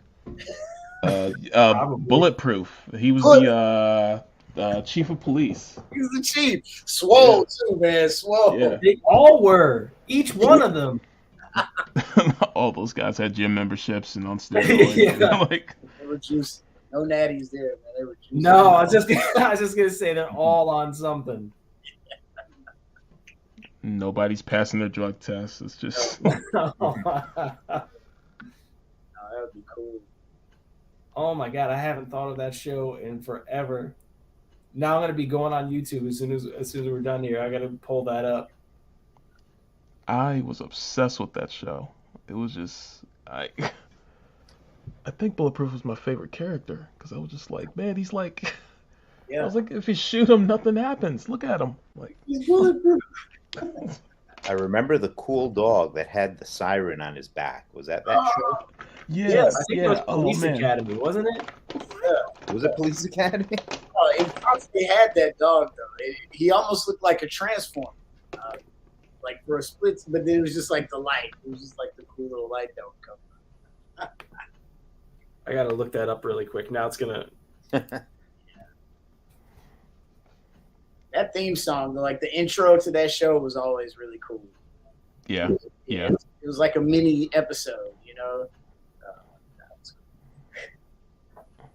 I think there's when I like would a tell my straight up- parents, There's I like a would tell my cowboy parents if I that's could in look the at group. it. Yeah. Yep. It was like if they took all the fun things about G.I. Joe and turned them into comics and just everybody pack on 100 pounds of raw muscle.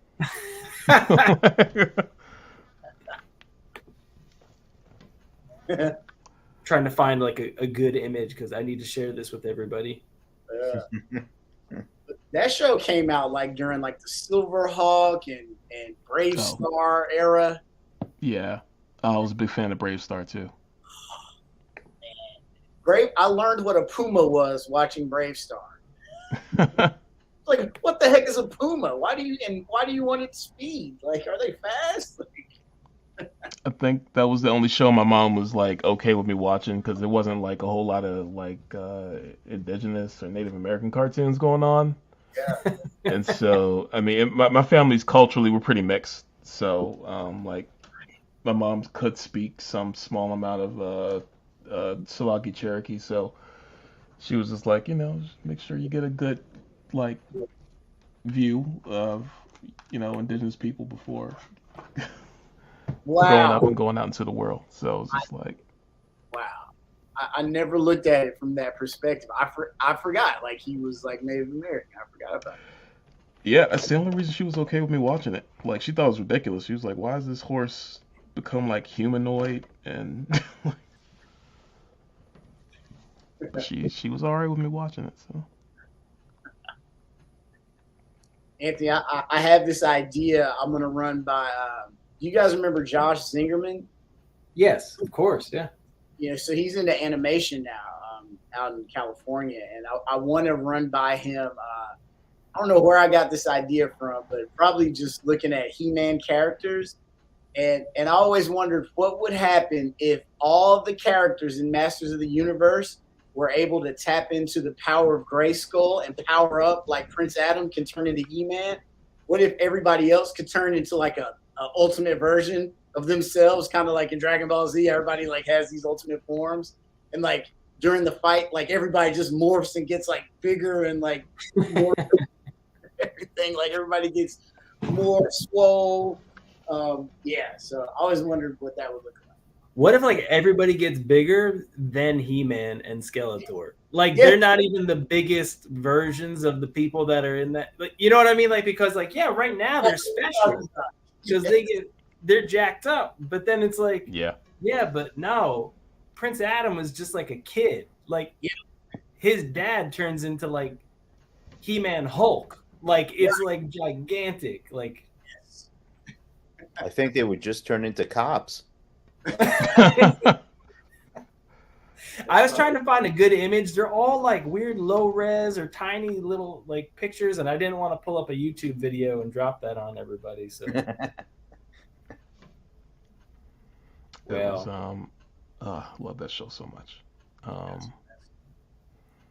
think it took me years to realize Bart Sears was like the I think he was the character designer. It makes perfect sense now. as soon as you Yeah. said that, I was like, and that all makes perfect sense. Yeah. Yeah. Did he just do a? I think he did an illustration book not too long ago. I could be thinking of somebody else. Maybe he does do them quite often. I think he publishes them like through Kickstarter a lot. Yeah. I thought I saw an ad. It might have been one for a previous one, but I saw that and I was like, "Hey, Bart Steers is still at it." You know? Yeah. Yeah. These characters are still hitting the gym. That's how you know. Oh, that's another thing that goes into character design, right? Like there's certain artists. It's like, oh, that's like John Romita Jr. That's a JRJR. You know, like it's just very distinctive style. Jay Lee, like, oh, it's a Jay Lee Hulk. You know, it's gonna look different than like a David Finch Hulk. You know, like Sure. yeah. And I think that just comes with doing more and more work. You know, you look at so many different artists and they all kind of, you know, a lot of folks, you're inspired by different people and you take different things from them and you incorporate it into your work. But then as you just continue to draw, you know, you create your own style and everything comes on there and it becomes its own thing. And, you know, I think just in terms of having to hit deadlines in general, your style starts to develop quickly and come together. That's why, you know, one of the things we talk about at the school, you know, the students will be like, "Oh, well, I don't want to draw comics in the DC style, or I don't want to draw it in the Marvel style. I don't want to." And we try to explain to them it's not about that. You can draw on whatever style you want, but you need to know how to tell a story with your artwork. You know, we want you to express yourself the way that you want to, but we want to give you the tools that you need to be able to do that. So, you know, that's why when I talk about narrative art in general or anything like that it's so important, because if you don't know what it is that you're doing and trying to get the points across and what's really important on the page, you can find yourself into having a very rough time getting through the book. Yeah, that stuff has to be. It should be planned out before you start, because you're gonna have to answer that question anyway. You don't want to spend your drawing time thinking. You want to spend your drawing time drawing. Well, I typically think younger artists get like just too obsessed with trying to develop a style.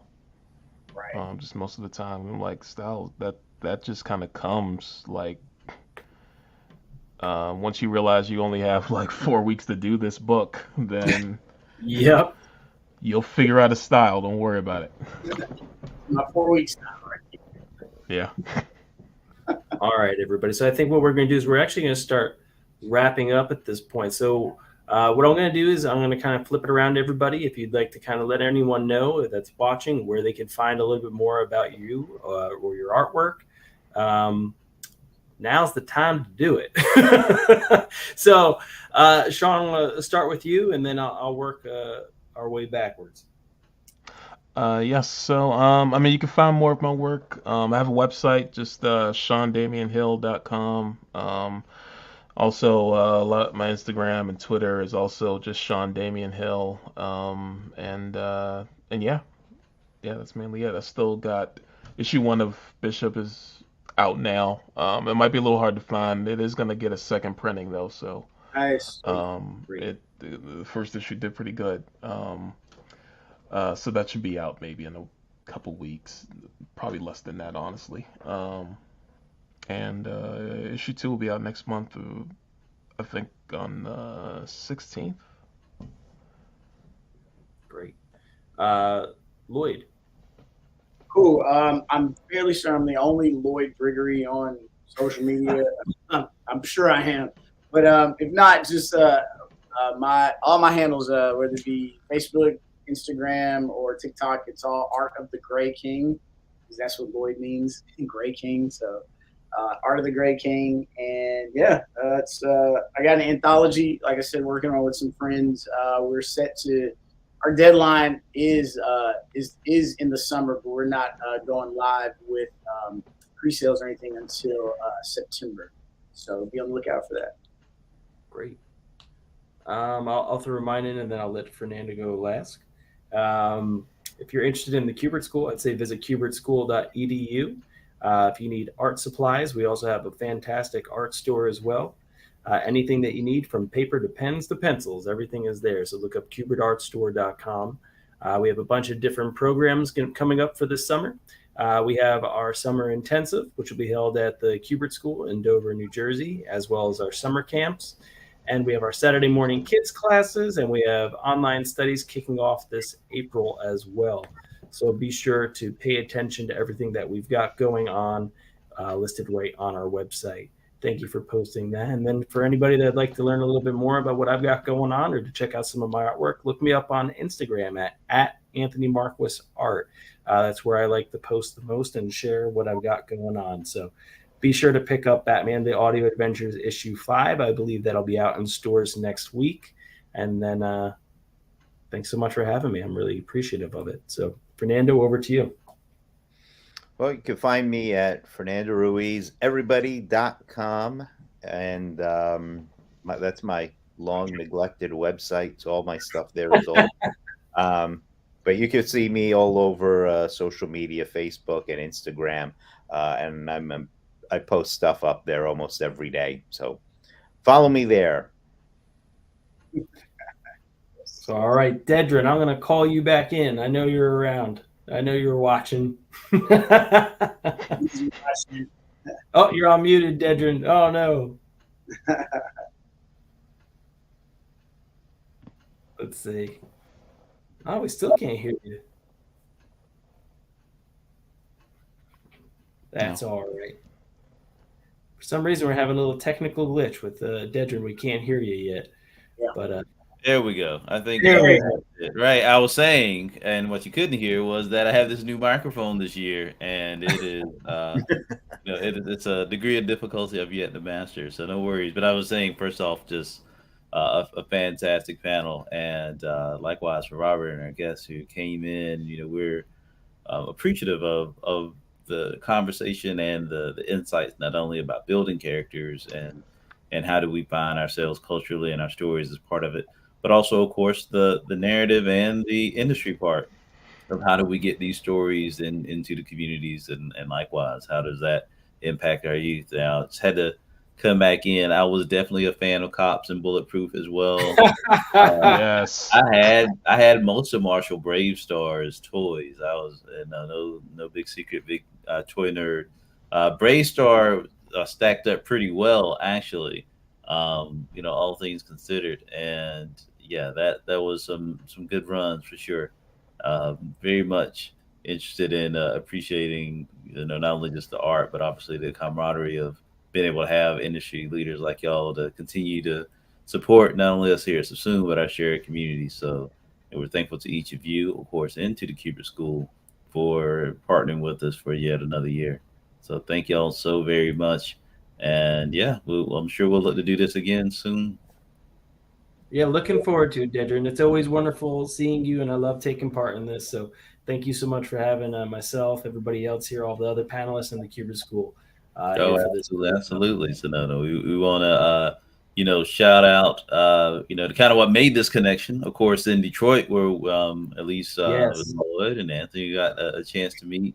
I'd be remiss if we didn't close this out with an appreciation, right, with one of your fellow educators, TJ Sterling of Ray Comics, and obviously want to in memory appreciate Maya Crown Williams, who's transitioned to our ancestral space, that also again brought us up to that to Detroit Motor City Comic Con. This is pre-pandemic, or we didn't have masks, so it's been a minute. But at the same time, just thankful to meet you all in person, and just the authenticity by which you shown not only of yourselves but of your school really just was a perfect representation, and just been enamored with it ever since. So we couldn't more strongly recommend for people to check y'all out. And again, this is how we beat the machines, right? It is authentic human Yes. interaction and a space for us to share our stories together. So with that, I want to give you gentlemen a good evening. Again, Fernando, Anthony, Lloyd, and Sean, and appreciate y'all. Appreciate Thanks, you. Thanks, Dedren. Thank you. Thank you. All Thanks a Good right. night, lot. everybody. All right, y'all have had a run, and thank you again, and thank you again, Yul, for your comment and part of the conversation as well. And so this is the end of our very first run for the day one of year 4 of Black Futures Month 2023. And I'm gonna go ahead and drop that. Yes, Black Star with laser lights, and then Brave Star had the red nuggets that came with it. I think it wasn't called spin because I think that was the bad thing on the show. But I'm right there with you. Any of the '80s cartoon references, I can rock with you. So thank you so very much. And with that, we're thankful for the opportunity for all of us to really stay included and be a part of the narratives of tomorrow by really building our skills and talents and communities and sharing in the legacies that we can be a part of here today.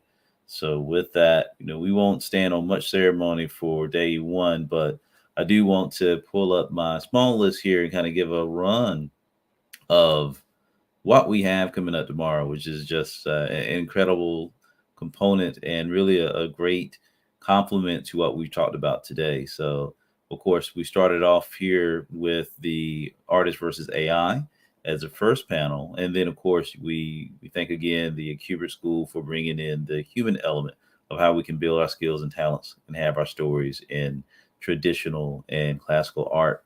And we just want to look ahead at what Black Futures day number 2 looks like.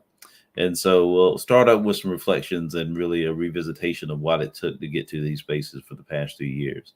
So we started pre-pandemic with this story and this space of building Subsume just as a local Atlanta chapter in the space. We had so much creative energy that seemed to be siloed between people that knew creative components, the new technology components, or were doing the social entrepreneurship side of things. And so we made a gathering at Auburn Avenue Research Library, and we said we were going to call this a Subsume Summit. And from there, we continue to have workshops and engagements and pool our resources, our time, and our talents to make a space that everybody could feel included. And as we say, stay included. But we don't want this to be a one off. We don't want just our best and brightest to congregate and complement each other on particular holidays or spaces. We want every day to be a space that you can find your true and authentic self through your creative journey. And so with that, we've been able to look at a reflection of Black history as a space to find Black futures, and in that way be a space that we all can be a part of. And so some of the spaces we'll look at tomorrow. We have a program with the Schomburg Center for Black Culture in New York that has been not only the home of the Black Comic Book Festival, but with that, been able to bring in some of their educational component to give us a reflective look at Black history. And so we've been privileged to work with them and look forward to an opening in that part. From there, we're also going to support a new bookstore opening. So Octavia Bookshelf is a new Black speculative fiction bookstore that's in real world opening tomorrow. We'll get a first look at that and the newest bookstore owner, and look to support them in their endeavors forward. We get a chance to also speak with Latrice Gaskins of Art and Algorithms that will look at the true conversation between AI and art, with someone who's from the Smithsonian, from MIT, and from spaces around the world has really been a pioneer in this space. So we'll get a one-on-one conversation with her and her strategies of how art and algorithms will impact tomorrow. We'll get a chance to stand up a conversation with the state of Black science fiction at high noon Eastern Standard Time. We'll have some of the best Afrofuturists in the speculative fiction and fantasy space come in to talk about what is Afrofuturism, where is it currently, and where do we predict it will go in our shared futures. Following that up with the state of Black indie comics, where we'll look at the narration of the Black comic book industry from an independent standpoint on a multitude of artists, industry, and support of how can we keep Black comics circulating and thriving amongst all this change. And from there, we'll look at some spaces about Web3 and how do we as artists and creatives still look at the impact of how Web3 is engaging us as a society. The art of storytelling is a service that we've been working on the past few years, and this year we get to bring in a special guest, Mr. Rodney Barnes of so many amazing things, such as Blackula's releasing graphic novel, The Mandalorian, Monarch, and let's see. I know it's Nita's blog, and I'm going to miss the name, so I will say that. And also HBO's the Winning Time, and just so many other components to look at Black horror and graphic success. Next from there, we'll follow up with Carl Jones, producer and showrunner, who of Boondocks fame has his own studio and conglomerate space called Martian Blueberry. So we'll look at the state of animation with him. We'll follow that up with Black Imagery and a Lens of Hope with Creative Soul, who are a pair of fantastic photographers whose work I'm sure you've seen throughout the world, and looking at how they bring images of youth into a shared future. From there, we'll speak with Jamie Broadnax, CEO and founder of Black Girl Nerds, about addressing and finding and supporting your own audiences, as they and their thousand supporters have done. Then we'll come to our two keynote programs of the evening. One with Dalen Golf, who is the president of Jet and Ebony Media, formerly a traditional magazine from most of the Black community's resource of not only news, but also culture, music, and entertainment, now lives in the digital space. And so we'll speak with Mr. Golf in regards to how this fantastic lineage and literary space will be leveraged into tomorrow. And then we'll close tomorrow with a speech with Tanya DePaz, who is a fantastic game designer, gamer, as well as consultant in the space of gameplay. And so we'll close with the future of gameplay from the Black perspective lens. And that is one day. That itself could be a run for any type of convention that we feel like would be worth the price of admission. But as a compliment, we want to bring this to our shared community. And we have an in-person component for those in the greater Atlanta area at our studio in 504 Fair Street, Southwest Atlanta, Georgia. We'll be holding the second iteration of our Black Book Fair, which will celebrate with about a dozen amazing artists, artisans, as well as community members that are looking to showcase their time and their talents, not only of books, comics, and art, but also in the spaces that you can be a part of our greater community here in the local Atlanta area as we look to leverage our conversations into these new spaces together. And then we'll close out the evening with a session, as we always do, in the metaverse. And so we'll be partnering with Spatial IO as well as Harlem Film House to showcase our brand new Wakanda VR space. So we already have a couple of hundred RSVPs. And if you know from our Friendsgiving and our spaces with our Builds and Alt space, you know that we have some of the most talented people in the world that are building a digital future where we can see ourselves truly and authentically represented. And so we'll be hosted by C.R. Capers from Harlem Film House, as well as several of our friends from the VR and AR spaces that we'll look to talk about, what is the future of VR and AR for Blackness, and look at all the amazing things that we'll celebrate with film, music, media, and more. And to that, we just want to thank you all so very much. There's so many things that you could be doing with your time here this Friday evening. We really appreciate you being a part of what we're trying to build here with SUBSUME, which is the Black platform of the future as far as digital media, transmedia, and technology advancement for the Black diaspora of talent. And so myself is Dedren Snead, and for the people, the partners, and the family that we formed here with SUBSUME, I just want to sincerely thank you for a fantastic day one. We appreciate you sticking with us, and we are excited to see you tomorrow. So with that, it is a good evening and a good night, and we look forward to seeing you tomorrow with SUBSUME Summit Black Future 2023, day number 2. Thank y'all and take care.